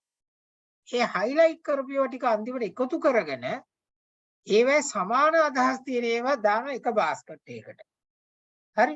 එතකොට ඒ වගේ එක basket කීපයකට දානවා සමාන අදහස් තියෙන ඒවා. දැන් අපි intro 5ක් කරා නම් transcript 5ක් තියෙනවා නම් සමහර වෙලාවට එකම දේ 4 දෙනෙක් කියනවා. ඔන්න එක basket එකකට දානවා. සමහරවිට දෙන්නෙක් කියනවා එකම දේ. ඒක වෙන basket එකකට දානවා. ඊට මේ basket එකට දාපු ඒවට අපි දෙනවා නමක්. For example political ideology. මේක තමයි මේගොල්ලෝ මේ කියන්න උත්සාහ කරන්නේ. starting an affair. හරි? ඊට පස්සේ ඊළඟට කියනවා මේ inferiority complex. දැන් මේවා කවුද දෙන්නේ මේ වචන? අපි දෙන්නේ. මේ basket එකට නම ඒක මේ basket එකට කියන තව වචනයක් තමයි category එකක්. ඒකට අපි කියන්නේ themes එකක් කියලා. theme එකක් අපි දෙනවා. එතකොට අපේ step this process is called coding or indexing. And now I can show you on this slide example of coding, and this is a typical transcript. මේ transcript එකක් එක තමයි මේ උදාහරණයක් දීලා තියෙන්නේ. මෙතෙන්දි වෙලා තියෙන්නේ ස්කෝල් එක ගිහිල්ලා researcher කෙනෙක් ඒ ටීචර් කෙනෙක්ව ඉන්ටර්විව් කරලා මේ ඉංග්ලන්ඩ් වල UK වල. එතකොට මේ අහන ප්‍රශ්නේ තියෙනවා the researcher the question what governs you your day to day work. දැන් එතකොට මේ ඉන්ටර්විවි ඒ කියන්නේ ටීචර් දෙන උත්තරේ මේ පේන්නේ. ඒ වගේ එයා ප්‍රශ්න කීපයක් අහනවා. ඒවට දෙන උත්තර දැන් පේනවා නේද මෙතන එයා highlighter එකක් නෙමෙයි එයාගේ පෑනින් highlight මේ underline කරලා තියෙනවා notes ලියලා තියෙනවා. එයා හිතනවා මේවා වැදගත් කියලා. මෙයාගේ මේ transcript එක හැම දෙයක්ම වැදගත් නෑනේ. මේ වැදගත් කියලා එයා හිතන්නේ එයාගේ research question එකට අදාළව. දැන් උදාහරණ වශයෙන් why do you rank? එතකොට මම හැම වෙලේම මගේ බල යන්නේ ඇයි මෙයා රැක් කරන්න හේතු මොනවද කියන්නේ. ඉතින් මේවා අන්න මේ process එකට තමයි කියන්නේ labeling. එහෙම නැත්නම් coding කියන එක. Then how do you know what to code? දැන් මම කිව්වා labeling එහෙම නැත්නම් code කරන්නේ කොහොමද? එහෙම කරන්නේ අපි transcript එක බැලුවාම if you find out something repeated in several places. Transcript එක හැම වෙලේම අපි transcript පහක් ගත්තාම අපිට පේනවා හැමෝම කියනවා starting and affair, starting and affair. ඔන්න ඒක වැදගත්. Something that surprises you. මම මේ transcript එක බලාගෙන යනකොට එකපාරට දකිනවා මම හිතපු නැති දෙයක්, අලුත් දෙයක්. ඒක පාට කරනවා. underline කරනවා. The interviewer explicitly stated that it is important. interview කරපු එක්කෙනා කියනවා මෙන්න මම මේ කියන කාරණාව ඉතා වැදගත්. හොඳට අහුම්කම් දෙන්න කියලා යම්කිසි කාරණාවක් කියලා. Then you highlight. You think that is important. Right? You have read about something similar in previously published report. For example, scientific articles. දැන් මේකට ඇත්තට දැන් කෝඩින් වල වර්ග දෙකක් තියෙනවා. inductive coding, deductive coding කියලා. දැන් inductive coding කියන්නේ ඔයා transcript එක අරගෙන ඒක කියවලා වැදගත් දේවල් තමගේ research question එකට අදාළව highlight කරනවා, underline කරනවා. You go with a open mind. හැබැයි deductive coding කියන්නේ ඔයා කියවලා තියෙන literature වලින් කියලා තියෙනවා සාමාන්‍ය යුනිවර්සිටි එක රැක් කරන්න හේතු හතරක් ඉඳලා. උදාහරණයක් වශයෙන් එකක් political ideology, එහෙම නැත්නම් inferiority complex, starting and affair වගේ කාරණා හතරක් තියෙනවා කියලා literature වලින් කියලා තියෙනවා. දැන් එතකොට ඔයාගේ ඔළුව හැදිලා තියෙනවා මේ කාරණා හතර. එතකොට මේ transcript කියවනකොටම ඔළුව වැඩ කරන්නේ අර හතරත් එක බලන්න. ඒතකොට ඒකට කියන්නේ deductive coding. දැන් ඒතර ඔයගොල්ලන් ආයේ මේ දෙකම පාවිච්චි කරන්න පුළුවන්ද? Yes, of course. If you want, you can use inductive coding or deductive coding. Right? That's all right. Then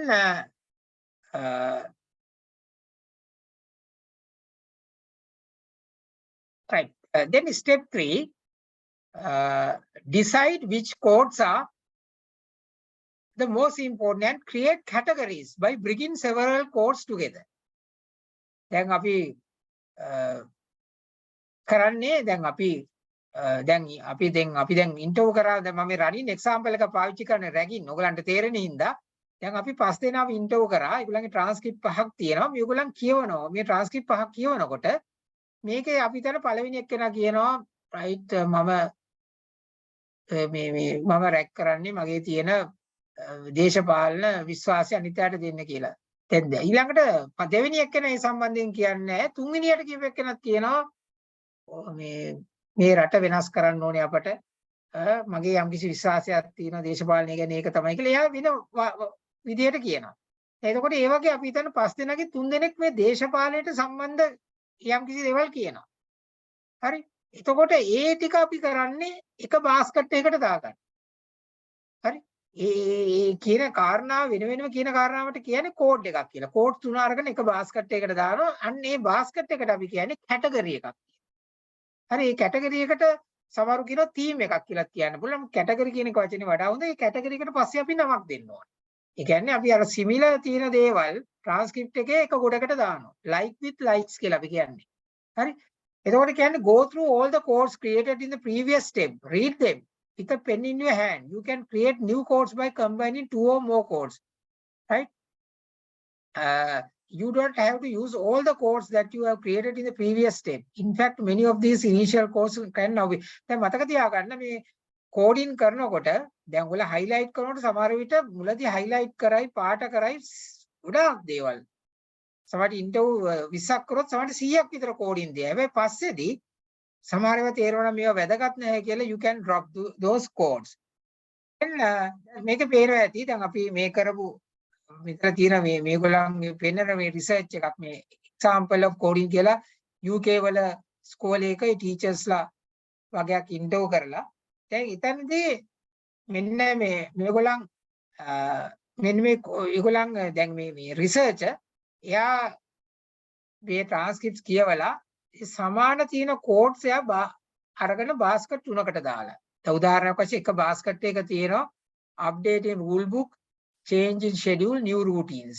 තව එකකට තියෙනවා locate and fix problems fast, quick alarm system. Talking to colleagues, reading journals, attend meetings. ඒ කියන්නේ අර ටික කියවුවාම ඒකේ සමාන තියෙන දේවල් එයාට හිතන හැඟෙන විදිහට ඒගොල්ලන් හිතනවා මෙන්න මේ කියන කෝඩ්ස් මේවට කියන්නේ කෝඩ්ස් කියලා. update in rule book, change in schedule මේවා transcripts වලින් ගත්ත දේවල්. ඒවා එයා හිතනවා මේක එක බාස්කට් එකකට දැම්මා. basket එකක් කියන්නේ category එකක්. ඒකේ basket තුනකට දැම්මා. ඊළඟට ගන්නේ අපි step number 4 label categories and decide which are the most relevant and how they are connected to each other. On step 4 is very important. අපි මේ category වලට නමක් දෙනවා. හරි? දැන් උදාහරණ වශයෙන් අර ඉස්සෙල්ලා එක බලන්න ඉස්සෙල්ලා තිබිච්ච ඒවා ටිකම තමයි මේ තියෙන්නේ. මේ තියෙන්නේ. එකක් දීලා තියෙනවා category එකට නමක් adaptation. ඊළඟට තියෙනවා problem solving. ඊළඟට seeking information. දැන් මේ adaptation, problem solving, seeking information කියන්නේ themes. හරි? එතකොට මේ ඒක යටතේ තියෙන ඒවට තියෙන ඒවා talking to colleagues ඒවට කියන්නේ codes. Collection of codes will make a category and we have to give a name to the category. A name එක තමයි theme එකක් කියලා කියන්නේ. එතකොට දැන් මගෙන් ආයි මේ කොහොමද මේ adaptation, problem solving, seeking information කියනවා කවුද මේ නම් දැම්මේ? මේ නම් දාන්නේ researcher. යා හිතනවා මේක suitable කියලා මේ basket එකට මේ category එකට දාන එක. එතකොට මෙන්න අපිට ඇත්තටම වැදගත් වෙන්නේ අපේ research එකේ analysis එකේ මේ themes අඳුරගන්න එක. හරි? මේ themes අඳුරගන්න එක තමයි වැදගත්. මේක අපිට ඊට පස්සේ අපිට මොකද අපි policy decisions වලදී එහෙම නැත්නම් අපේ results ගැන කියද්දී අපිට කියනවා right මෙන්න මේක තමයි දැන් මගේ running example එක රැගින්නේ මට අන්තිමට එනවා මෙන්න මෙහෙම එකක්. කැලණියේ ළමයි රැග් කරන් reasons තුනක් ඉඳ එකක් political reasons, starting an affair, inferiority complex. ඔන්නෝක තමයි ප්‍රධාන කාරණා තුන. නමුත් ඒ තුන ගැන මට මේ නම් ටික දැම්මේ මම data analyze කළා. Then step number 5 මේක ටිකක් advanced level එකක්. Advanced level එකට ගියාම අර තියෙන themes අපි දැන් මෙතන අඳුරගත්ත මේ තියෙනවා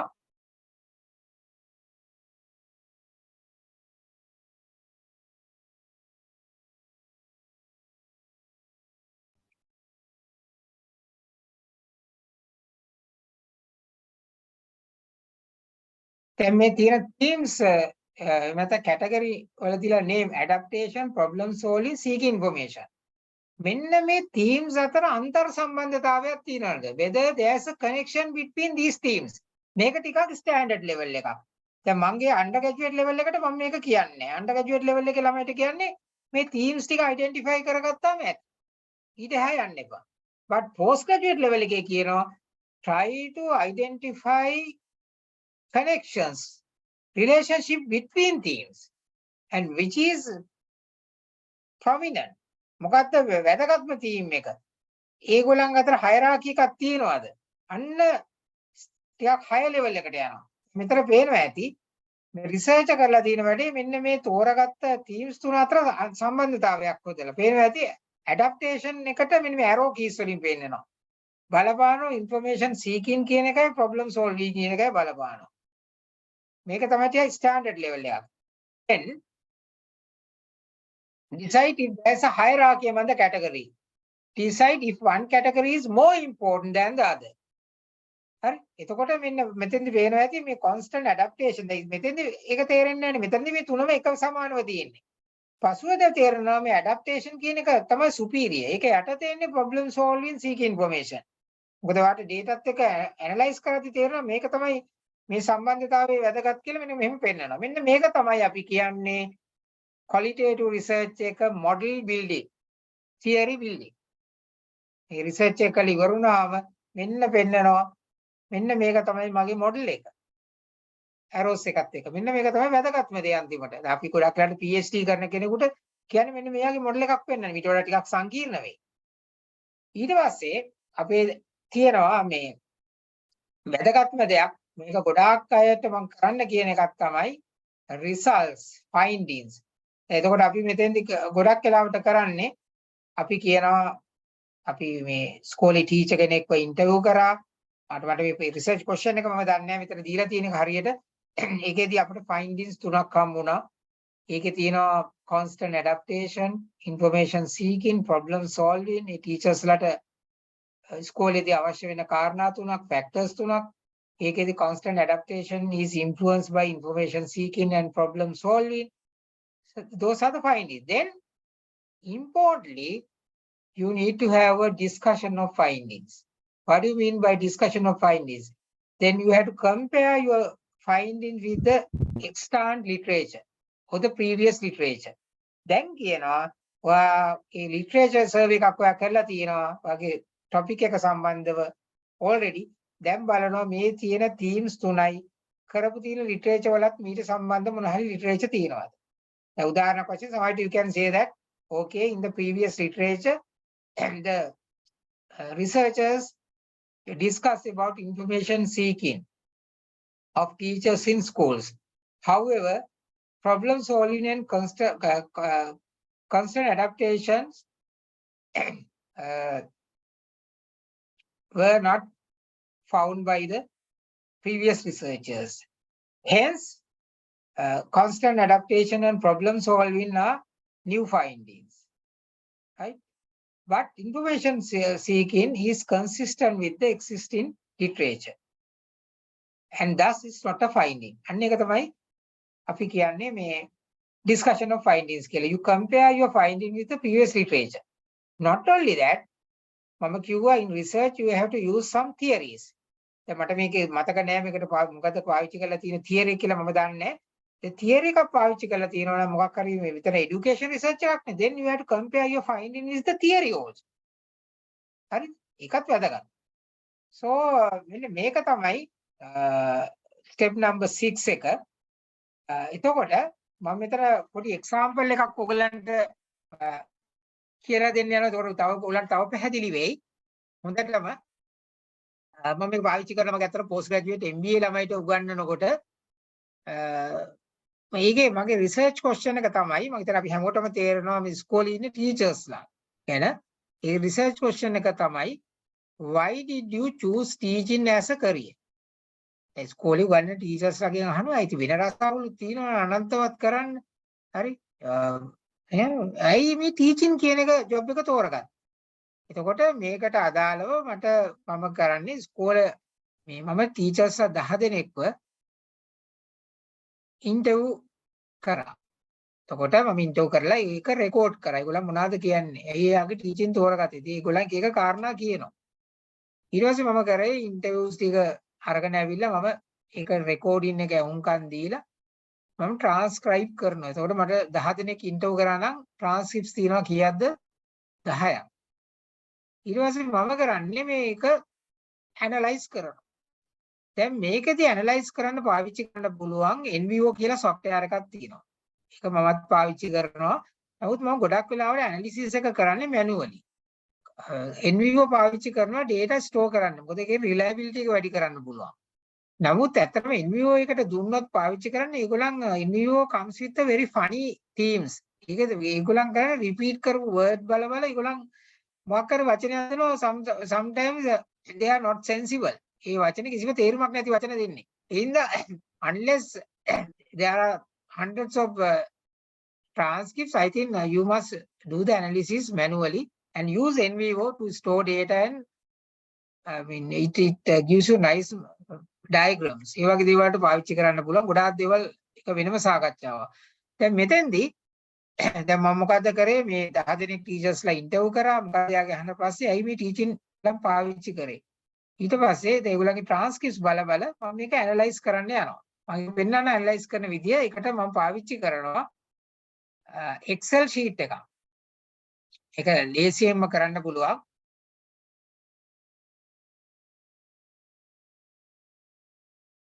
ඒකේ මෙන්න මෙයාගේ Excel sheet එක පාවිච්චි කරනවා. දැන් ඔයාලන්ට පේනවා ඇති මේ Excel sheet එකේ you can see මේ කසුන් පේනව නේද මේක? අවුස අපිට පේනවා පැහැදිලිව. ඔව්. දැන් මම මේක කරේ මේ Excel sheet එකේ පේනවා ඇති මම මේ පළවෙනි මෙතන කොලම් එකට දාලා තියෙන්නේ why did you choose teaching as a career? එතකොට මම 10 දෙනෙක් ඉන්ටර්විව් කරා. එතකොට ඔයගලන්ට පේනවා ඇති R1 respondent 1 respondent 2 මේ ටීචර්ස්ලා. ඒ වගේ පල්ලෙහාට යනකන් ටීචර්ස්ලා 10 දෙනාම ඉන්නවා. දැන් ඒගොල්ලන් පළවෙනි ටීචර්ගේ ට්‍රාන්ස්ක්‍රිප්ට් එක අරගෙන මම ඒකට අදාළ තියෙන දේවල් මගේ Word document එකක් තියෙන කොපි කරලා paste කරනවා මේ Excel sheet එකට. Why did you choose teaching as a career? පළවෙනි ටීචර් මම ඉන්ටර්විව් කරපු කෙනා කියනවා I love working with the children. The need for young, creative and enthusiastic teachers. Family support for my decision. I felt comfortable in education, classes and in the classroom I participated in. Respondent 2 love of reading. Summer off. Father is a high school administrator. Enjoy being around kids. Respondent 3 family background. Desire to help kids. Same schedule. Summer off. Summer off is important when raising the family, dealing with children. Respondent 4 my parents. මගේ අම්මලා තාත්තලා තමයි මාව teacher කෙනෙක් වෙන්න influence කරලා තියෙන්නේ. They were work teachers, love of children. මම කුඩා ළමයිට කැමතියි.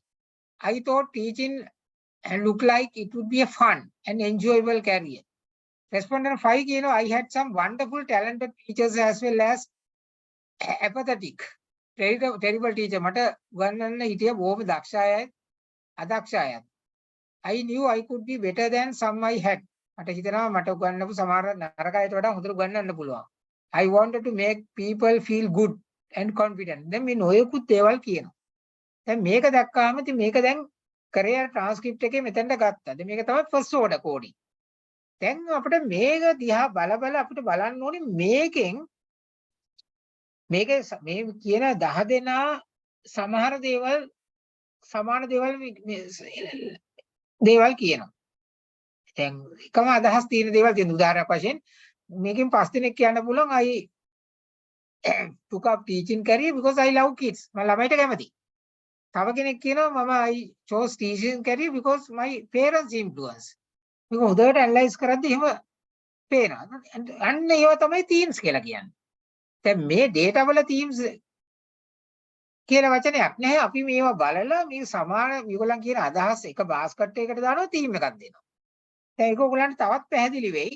මම මේ ටික හොඳට බැලුවාම මට තේරෙනවා මම මේ Excel sheet එකේ ඉන්නේ ඊළඟ sheet එක මම rename කරා second order. මෙන්න මට themes එහෙම නැත්නම් categories. ඒ කියන්නේ මම සමාන අදහස් දැම්ම බාස්කට් එකට නමක් දුන්නා. මොකද මගේ මම දාපු නම් ටික love for kids, influence from parents, influence from teachers, holidays. ගොඩක් අය ටීචින් අරගෙන තියෙන්නේ මොකද දැන් ගොඩක් ඒලා නිවාඩු තියෙනවා ඒගොල්ලන්ට. දැන් ලංකාවේ ගත්තත් ළමයිගේ ස්කූල් වැකේෂන් එක එනවා. becoming a good mother. සමහරු කියලා තියෙනවා මට ටීචින් කරාම මගේ ළමයාට හොඳ අම්මා කෙනෙක් වෙන්න පුළුවන්. respected career. සමාජෙ පිළිගන්නවා. making a difference in children's lives.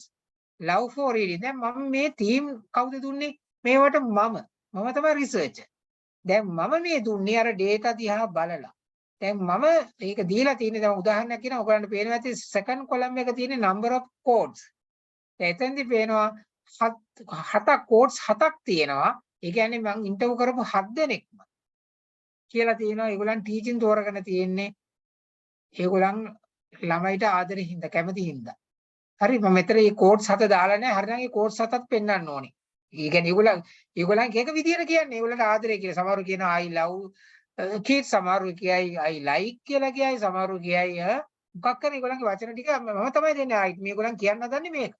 ඔන්න ඒක තමයි themes. එතකොට මට මෙතන themes ඇවිල්ලා තියෙනවා 1 2 3 4 5 6 7 8. එතකොට මම මේක කරාට ડોક્ટર තරංග කරොත් එයා වෙනම themes වගේක් කි. ඒ කියන්නේ මේ කියන්නේ ඒකේ theme names එයා වෙන නම් ටිකක් දෙයි. සමහරට එයාට themes දෙයි 12ක්. හරි ඒක හරි. that is all right. that is qualitative research.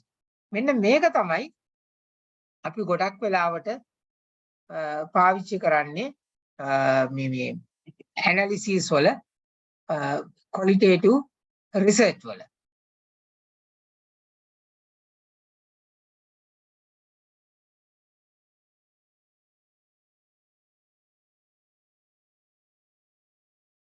හරි ඊට පස්සේ මෙන්න මම මේ තව දාලා තියෙනවා ඔයගලන්ට මේ ටිකක් චුට්ටක් ගැඹුරින් මම අර බොහොම සරලව කියලා දුන්න එකක් වෙන කරපු රිසර්ච් එක මේ coding and interpreting කියලා. දැන් මේක මම අර කරපු එකම තමයි. දැන් ඔයගලන්ට පේන මේකේ columns තුනක් තියෙනවා. sample evidence, theme, interpretation. දැන් පළවෙනි column එකේ තියෙන්නේ evidence එක. දැන් උදාහරණයක් වශයෙන් ඒකේ evidence කියලා කියන්නේ quotation එක. interview එකේදී ගත්ත quotation එක. උදාහරණයක් වශයෙන් I might be gentle but actually I am very independent. person. I will listen to the others' opinion, but in the end, I always make my own decision.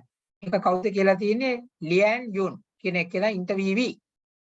දැන් මේක දිහා බලලා මෙතන ඇත්තටම මේ වගේ අපිට ඕන එවිඩන්සස් කීපයක්ම ගන්න පුළුවන් මේ තීම් එකට මේ එවිඩන්ස් එක බලලා තීම් එකක් දීලා තියෙනවා. මොකද තීම් එක critical influence on career colon individual.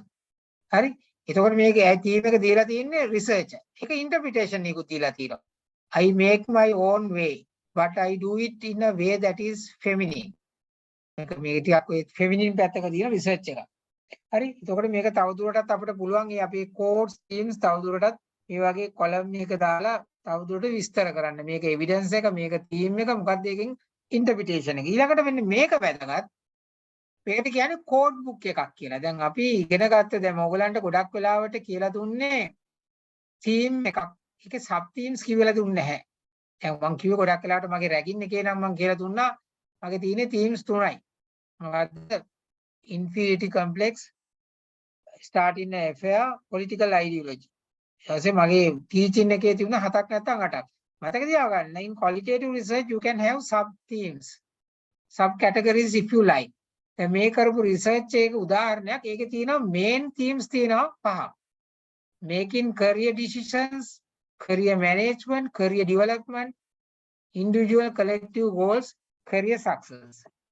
දැන් ඒක යටතේ මේ data analyze කරනකොට sub themes evolve වෙන්න පුළුවන්. For example, first one, career decisions independently කියන එකේ තියෙන පුළුවන් sub themes choosing university majors, first job decision, subsequent career decisions. ඒ කියන්නේ දැන් මම උදාහරණයක් වශයෙන් මගේ එක තීම් එකක් තමයි මගේ රැගින් එක්සැම්පල් එකේ inferiority complex.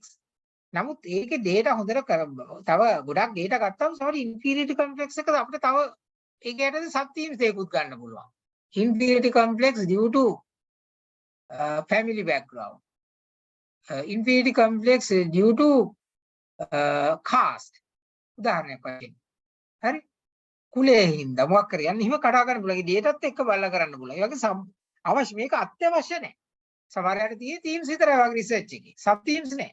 But remember you can have sub themes also. Then my final stuff, content analysis. දැන් මෙතෙන්දී මම content analysis එකක් කියලා කියන්නේ we are going to analyze data based on the secondary data. Secondary data පාවිච්චි කළා. ඒ කියන්නේ අපි interview data නෙමෙයි. Here we are going to use secondary data such as books, annual reports, newspapers, tweets, Twitter කියලා කියන්නේ tweet වල තියෙන data, websites. දැන් මේව අරගෙන අපි කොහොමද මේ thematic analysis එකක් කරන්නේ? හරි. දැන් මේක මම හිතන්නේ library එකේ අය ගොඩාක්ම expert මේ systematic literature review එකට. ඒක content analysis එකක්. qualitative data analysis එකක්. ඒක හරියම වැදගත්. දැන් අපේ students ලට ගොඩාක් කියලා දෙන විශේෂයෙන් postgraduate students ලට කොහොමද අපි keywords ටිකක් පාවිච්චි කරලා ඊට පස්සේ databases පාවිච්චි කරලා අපි journal articles download කරගෙන ඊට පස්සේ අපි මේ දවස්වල ගොඩාක් ළමයිට කියනවා prisma කියලා මට වඩා ඔයගලන් දන්නවා ඇති පාවිච්චි කරලා prisma කියන එක අපි ඒක තමයි මේ දවස්වල ගොඩාක් මේ ළමයිට කියලා දෙන්නේ ඒක පාවිච්චි කරලා science එකේ පාවිච්චි කරපු එකක් දැන් social science වලටත් පාවිච්චි කරනවා කොහොමද අපි අපේ මේ systematic literature review එකක් කරන්නේ. ඉතින් අපි එතනදී ගොඩක් themes අඳුර ගන්නවා. ඊට පස්සේ මම මෙතනදී තව examples කීපයක් දීලා තියෙනවා. එකක් තමයි මේ H1N1 outbreak එක. ඔයාලා දන්නවා ඇති 2009 මේ ලෝකයට ආවා මේ ඔය outbreak එකක් ගොඩාක් මිනිස්සු මැරුණා, කරදර වුණා. ඒකෙදි කරේ මට මම ඒකේ පෙන්නලා තියෙනවා මෙන්න මේකෙදි. එතෙන්දි කරේ 2009 උගලන් ගිහිලා මේ ඉන්ටර්නෙට් එකේ තියෙන Twitter පණිවිඩ තියෙනවානේ H1N1 සම්බන්ධ තියෙන ඒවා තියෙනවා data mining කියලා වෙනම විදියක් ඒකෙන් ඒ data mine කරලා ඔක්කොම පුළුවන් ගන්න H1N1 වලට සම්බන්ධ ඒ ඔක්කොම tweets අරගෙන ඒක ඇනලයිස් කරනවා මේකේ සම්බන්ධ මොනවද අපිට තියෙන themes ගන්න පුළුවන් කියලා. එතකොට ඒකෙන් අපිට මෙතන themes 5ක් ඇවිල්ලා තියෙනවා. එකක් resource, personal experience, personal opinion and interest, then jokes, marketing, spam. උදාහරණයක් වශයෙන් අපි ගත්තොත් ඒ tweets ටික බලනකොට 2009 දැන් jokes ගැන තියෙනවා. ඒකේ description එක තමයි tweet contains H1N1 joke told via video, text or photo, or a humorous opinion of H1N1 that does not refer to a personal experience. උදාහරණයක් දීලා තියෙනවා. If you are an expert on the swine flu, does that make you fluent? ඒක. දැන් පළවෙනි එක ගන්න තියෙන්නේ tweets බලුවම resource ගැන. The tweet contains H1N1 news. දැන් මේ tweets බලුවම මේ H1N1 ගැන මොකක්ද ඒකේ source එක? දැන් මෙතන දීලා තියෙන උදාහරණයක් දීලා තියෙනවා. China reports first case of swine flu. Websites වල URL එහෙම දීලා තියෙනවා. දැන් මේක එකක්. ඊට පස්සේ මම ඇත්තටම මේ tweets කරන මම ලොකුවට කරලා නැහැ. මම දැන් ඉස්සරහට ඉගෙන ගන්න යනවා. ඒකට මම කරලා තියෙනවා මගේ අතර ස්ටුඩන්ට් කෙනෙක් ගොඩක් යා හොඳ එකක් කරා ලෝයර් කෙනෙක් මේ human rights commission එකේ වැඩ කරන්නේ quantitative study to understand, not a quantitative actually, it's a qualitative study, I'm sorry, and explore the factors contributing to the violation of fundamental rights in relation to arbitrary arrest and detention in Sri Lanka.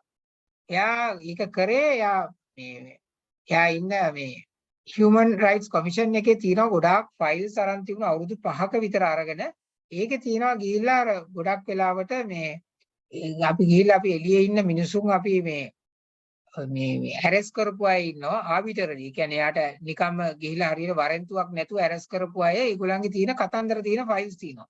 එයාව analyze කරලා බැලුවා ඇයි මොනවද තියෙන හේතු කියලා. එතකොට එයා ඇත්තටම secondary data. එයා access කරලා තිබුණ data වලට එයා ඒක බලලා එයා ඒක ලස්සනට කිව්වා මෙන්න මේ හේතුවෙන්ද තමයි මේ arrest කරලා තියෙන්නේ කියලා. ඊට පස්සේ මගේ හිතවත් එක්කෙනෙක් මේක කරා ඊළඟ උදාහරණේ මේක හරි interesting comparison legal frameworks of microfinance between Sri Lanka and Bangladesh. එතකොට ලංකාවේ තියෙනවා microfinance කියන එකට bill එකක්. බංග්ලාදේශ වල තියෙනවා microfinance වලට bill එකක්. ඒක ඇත්තටම අපිට වඩා advance. මෙයා කරේ මේ bill දෙක අරගෙන මේ දෙක compare කරා. එහෙ තියෙන්නේ මොනවද අපේ තියෙන්නේ මොනවද තියෙන comparison මොනවද contrast සමාන අසමානතා.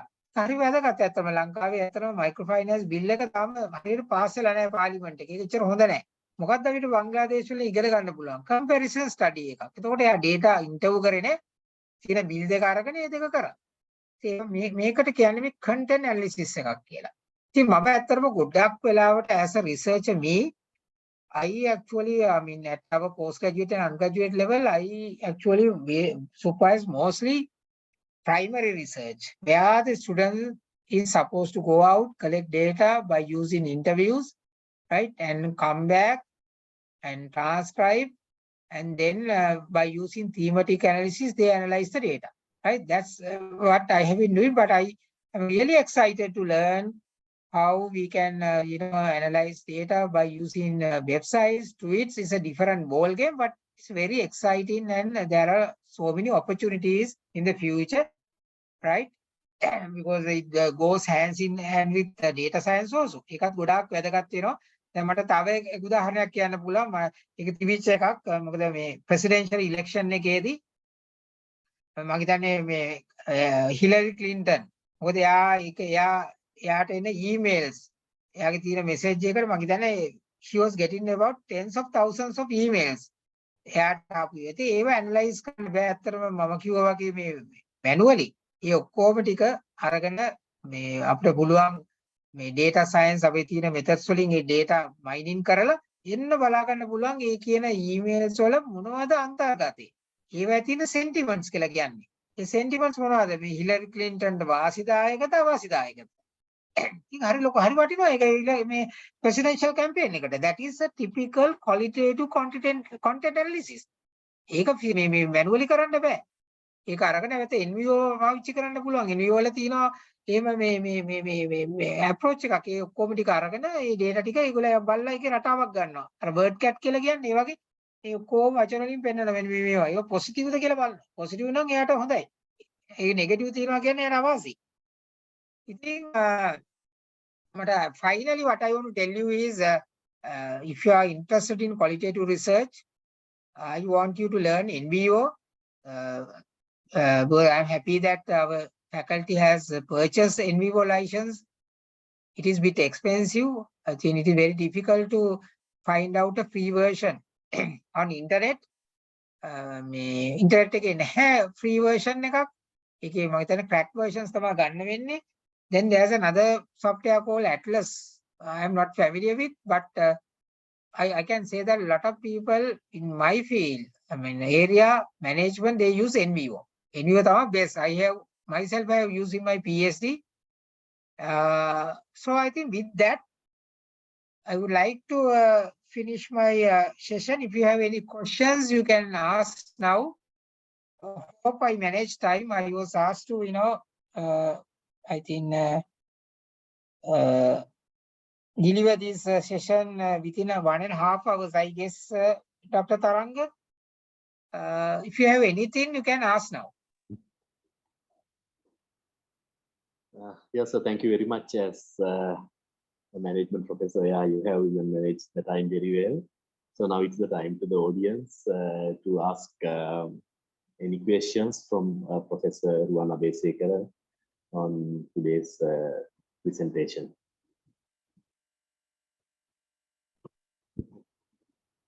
ප්‍රශ්නයක් අහන්න පුළුවන්ද? පුළුවන්. කවුද මේ? සර් මම දිලීප මම ජයවර්ධනපුර යුනිවර්සිටි එකේ. අහන්න දිලීප. මම ඇත්තටම quantitative side එකේ research කෙනෙක්. අලුතෙන් qualitative පැත්ත ඉගෙන ගන්නවා. එතකොට මම ගොඩක් වෙලාවට මම දකිනවා senior lecturer කෙනෙක් හින්දා research forums වල සහ proposal presentations තැන්වලදී මට දැනෙනවා යමක් වැරදි කියලා. හැබැයි මම qualitative කෙනෙක් නොවන හින්දා මට කියන්න බෑ. මට දැන් සර්ගේ කතාවෙන් සර්ගේ presentation එකේදී මේ සර්ගේ step 5 කියන slide එකේදී මට තේරුණ දේ තමයි මම වැරදි නම් මාව නිවැරදි කරන්න සර්. qualitative research එක model එකක් කියන්නේ අවසාන ඵලයක් වගේ දෙයක්. එතකොට අපි quantitative එකේ අපි පටන් ගන්නෙම conceptual framework එකේනේ. අපේ තියෙනවා. එතකොට qualitative එකේදී කෙනෙකුට ඒ වගේ එකක් ඇඳලා පටන් ගන්න පුළුවන්ද? හොඳ ප්‍රශ්නයක් ඇවිදිලි බහර්. දැන් මම පාවිච්චි කරන්නේ case study method එක. හරිද? case study method එක ඒක මේ හරි හොඳ method එකක්. ඒකේ ජින් කියලා ඉන්න රොබර්ට් තියෙන්නේ. එයා තමයි ගොඩාක් ඒ ගැන ලියලා තියෙන්නේ. ඒක පටන් ගන්න පුළුවන් conceptual framework එකකින් පටන් ගන්න පුළුවන්. කිසිම වැරද්දක් නැත. පටන් අරගත්තම අන්තිමට එන framework එකයි මේකයි වෙනස්. මොකද අපි data ගත්තට පස්සේ framework එක වෙනස් වෙනවානේ. දැන් මගේ PhD එකේදීත් මම මේ වගේ framework එකක් තියාගෙන තමයි කරේ. කිසිම වැරද්දක් නැහැ. ඒතකොට කවුරු හරි තර්කයක් කරයි මේක ඉන්ඩක්ටිව් නෙමෙයිනේ එහෙනම් ඩිඩක්ටිව් නේ කියලා. නෑ qualitative research එකෙත් ඒ වගේ direction එකක් තියෙන එක වටිනවා. ඒ direction එක වෙන්න පුළුවන් framework එකකින් ඔයා කියපු ඇඳගත්ත එකේ එහෙම නැත්නම් theory එකකින්.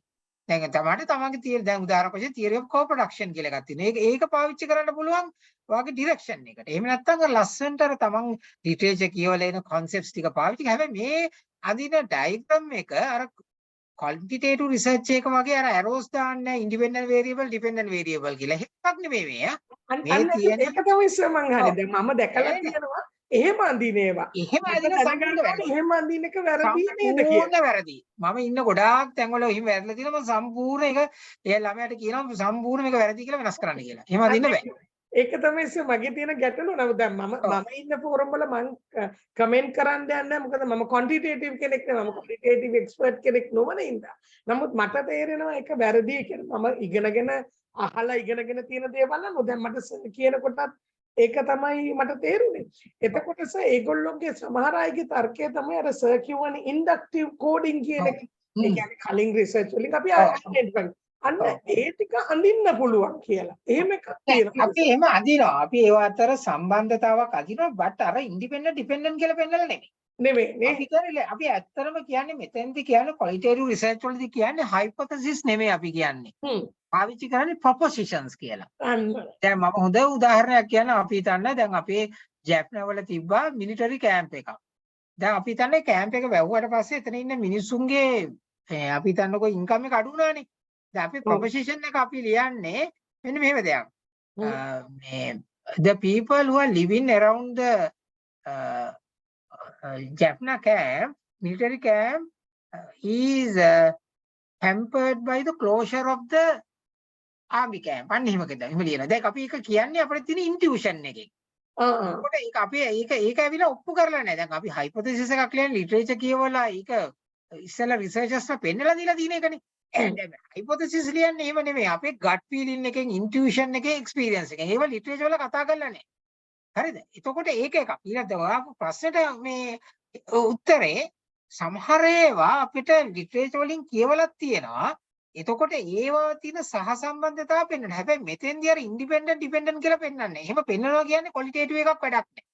මොකද ක්වොන්ටිටේටිව් එකනේ හයිපොතෙසිස් බිල්ඩින් තියෙන්නේ. හරි ක්වොලිටේටිව් එකද කරන්නේ අපි අර මූලික මේ මොඩල් එකක් හදන්නේ ඔයා.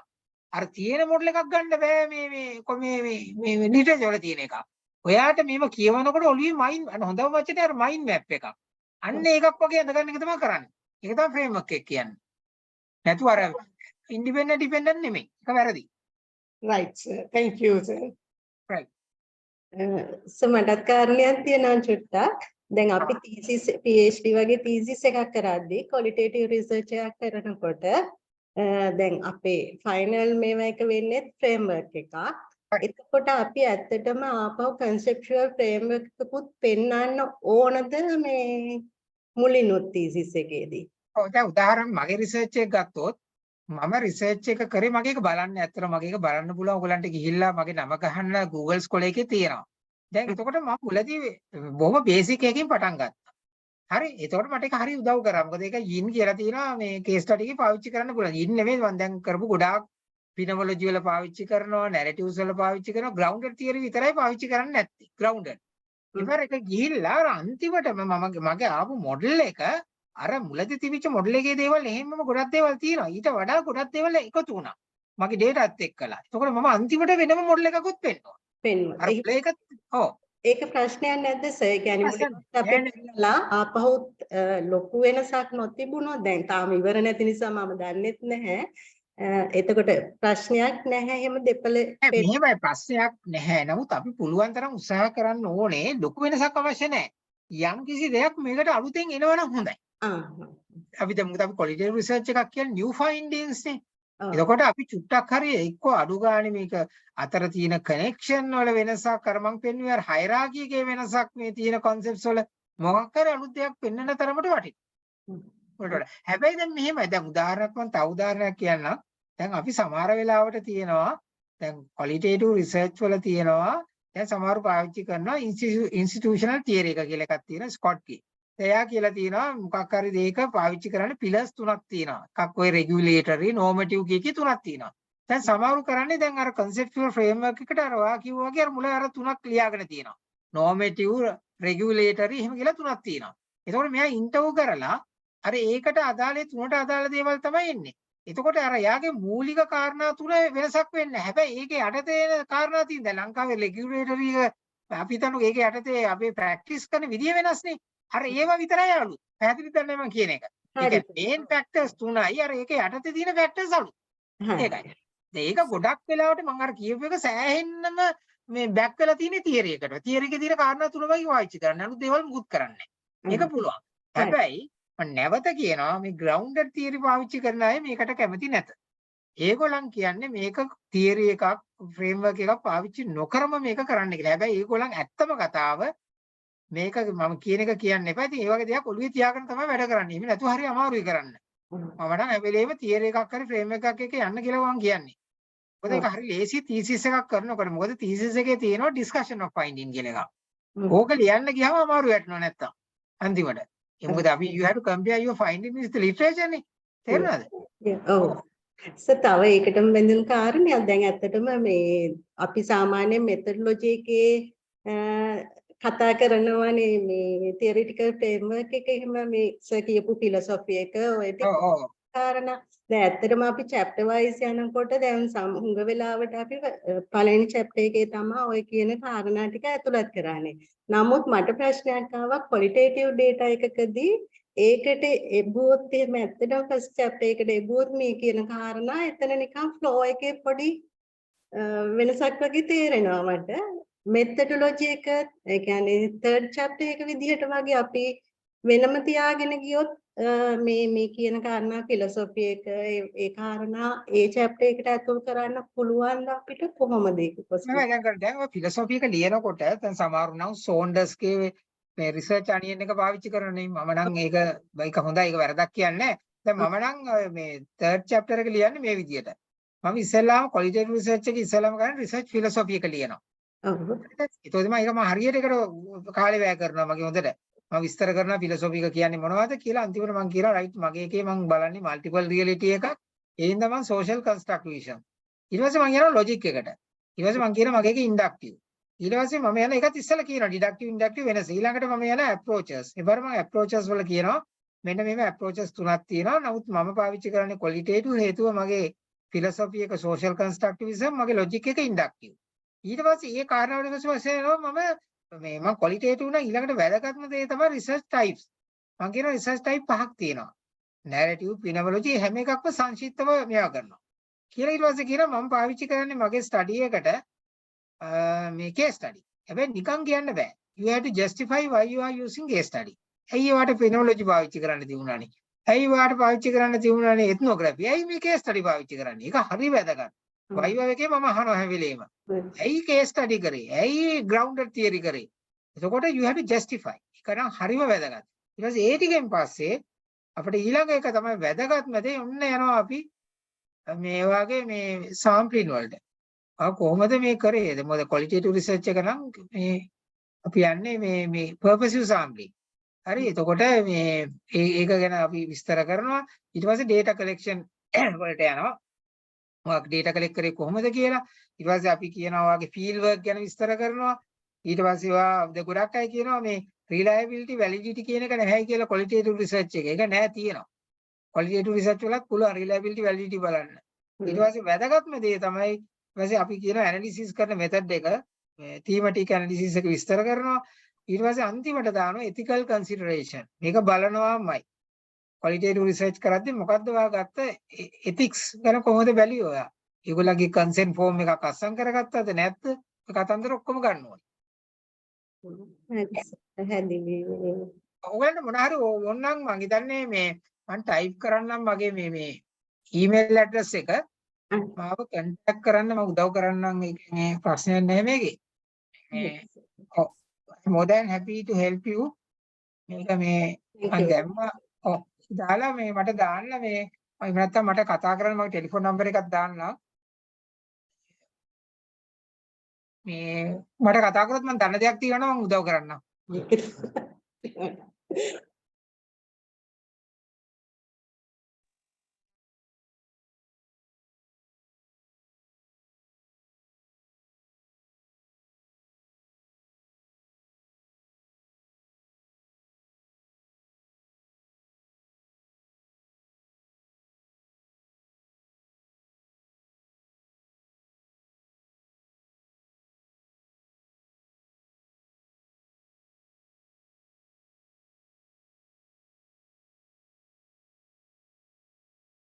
ස්ටැටිස්ටික්ස් ඒව. හොඳම උදාහරණය තමයි අපි ගත්තොත් බැන්ඩික්ස් එකේ ගන්නවා පහුගිය අවුරුදු 3 රෙකෝඩ්ස් ගන්නවා එම්ප්ලොයිස් ලාගේ. හරි. දැන් උදාහරණයක් වශයෙන් අපි හිතන්නේ 2020 එම්ප්ලොයිස් ලා කී දෙනෙක් ඉඳලා තියෙනවද? අපි හිතන්නේ එක්සිකියුටිව් ලෙවල් කියලා. 2020 එකේ කීයද 22 කීයද 23 දැන් අපිට පෙන්නනවා මෙන්න එම්ප්ලොයිස් ලා අඩු වෙලා තියෙනවා සෑහෙන අඩු වෙලා තියෙනවා. එතකොට දැන් මෙතන ප්‍රශ්නයක්. ඔන්න ප්‍රැක්ටිස් ලැබ් එක පෙන්වන විදිය. පැහැදිලිද දැන් මම කියන එක? ඔව් සර්. ඔව් උදාහරණ පැහැදිලි. රයිට්. ඒකයි කරන්නේ. එතකොට දැන් ඊළඟට මගෙන් අහනවා දැන් මගේ තියෙන ප්‍රශ්නේ සමහරට එවිඩන්සස් නැහැ. පෙන්වන්න ස්ටැටිස්ටික්ස් නැහැ. එහෙනම් කොහොමද ප්‍රැක්ටිස් ලැබ් එක පෙන්වන්නේ? හරි. එතකොට සෙන්ට්‍රල් බැංක් රිපෝට්ස් වල නැහැ. මොකකින්වත් මේ දැන් එවිඩන්ස් නැහැ. දැන් ඒකට ක්‍රමයක් තියෙනවා. අපි කරන්නේ ඉන්ටර්විව්ස් කීපයක් පවත්වන. දැන් මේ ඉන්ටර්විව්ස් කියන්නේ data collection interview නෙවෙයි යා. නෙවෙයි. හරි සර්. බෑග්ග්‍රවුන්ඩ් ගන්න. ඔන්න කතා කරලා අහන සීනියර් මැනේජර්ස් ලගෙන් මොකක් කර ඔයගලන්ට ප්‍රශ්නයක් තියෙනවද ඔයගලන්ගේ HR ඩිපාර්ට්මන්ට් එකේ? ආර වැඩක් දැන් අපි ඉන්නේ උන් ඉන්නේ නැහැ නේ එකෙක්වත් යනවානේ. හරි කෙලක යා කියනවා. අන්න ඔන්න ඕක අපිට පාවිච්චි කරන්න පුළුවන් ප්‍රැක්ටිස් ගැප් එකට. right sir thank you. ඒක නෙවෙයි තමයි ඔයගලන් මේ මම කියපේවද තේරුණාද ඇත්තටම? කරපු ටික. තේරුණා සර්. හරිම කිය. Right. Good. Yes, actually, there were so many comments on the chat that your presentation was very clear and Very happy, Dr. Taranga, very happy. Many participants It's my pleasure. clear and informative session. And if we have any other questions, we can let another couple of minutes. At the same time, Professor Abeysekera has shared his email address and the mobile number on the chat, so you can use it to contact Professor Abeysekera. And so let us thank Professor Ruwan Abeysekera for his investing his valuable time. And I'm sure you have learned a lot and developed an interest on qualitative research. So your presentation has enriched our knowledge and clarify number of things related to methodological issues. Actually, that's why it led to a very productive and lively discussion. And it seems you have invested a lot of time and effort on this. Thank you very much once again on behalf of the Library University of Kelaniya. And so you also good enough to manage your presentation in both languages. So it might have helped a lot for the participants. And we encourage, all our participants to contribute with a research paper for the multidisciplinary research conference organized by the Library University of Kelaniya. And this was the second pre-conference workshop, and we hope to meet you in another pre-conference workshop in near future. And once again, today, before I wind up, I must thank Professor Ruwan Abeysekera, professor attached to the Department of Finance of the Faculty of Commons and Management Studies of University of Kelaniya for serving as today's resource person of this workshop on how to analyze qualitative data. Thank you very much, sir, and thank you very much for all the participants. Thank you very much, Dr. Taranga, for inviting me. It was a pleasure for me to deliver this lecture. I always like, the library start and the scientific, scholarly community. Thank you very much. It was an honor for me. Thank you. Thank you very much, sir, for your interest and kind words regarding our libraries and library services. I must thank our assistant librarian, Mr. Kasun Singh, for facilitating the technological infrastructure. And also, we highly appreciate the advice of our librarian, Dr. C.C. Jayasmugara, for the success of this conference. And I also must thank the conference organizing committee as well. So thank you very much, ladies and gentlemen, and we hope that we will meet you again in another pre-conference workshop. Have a great evening.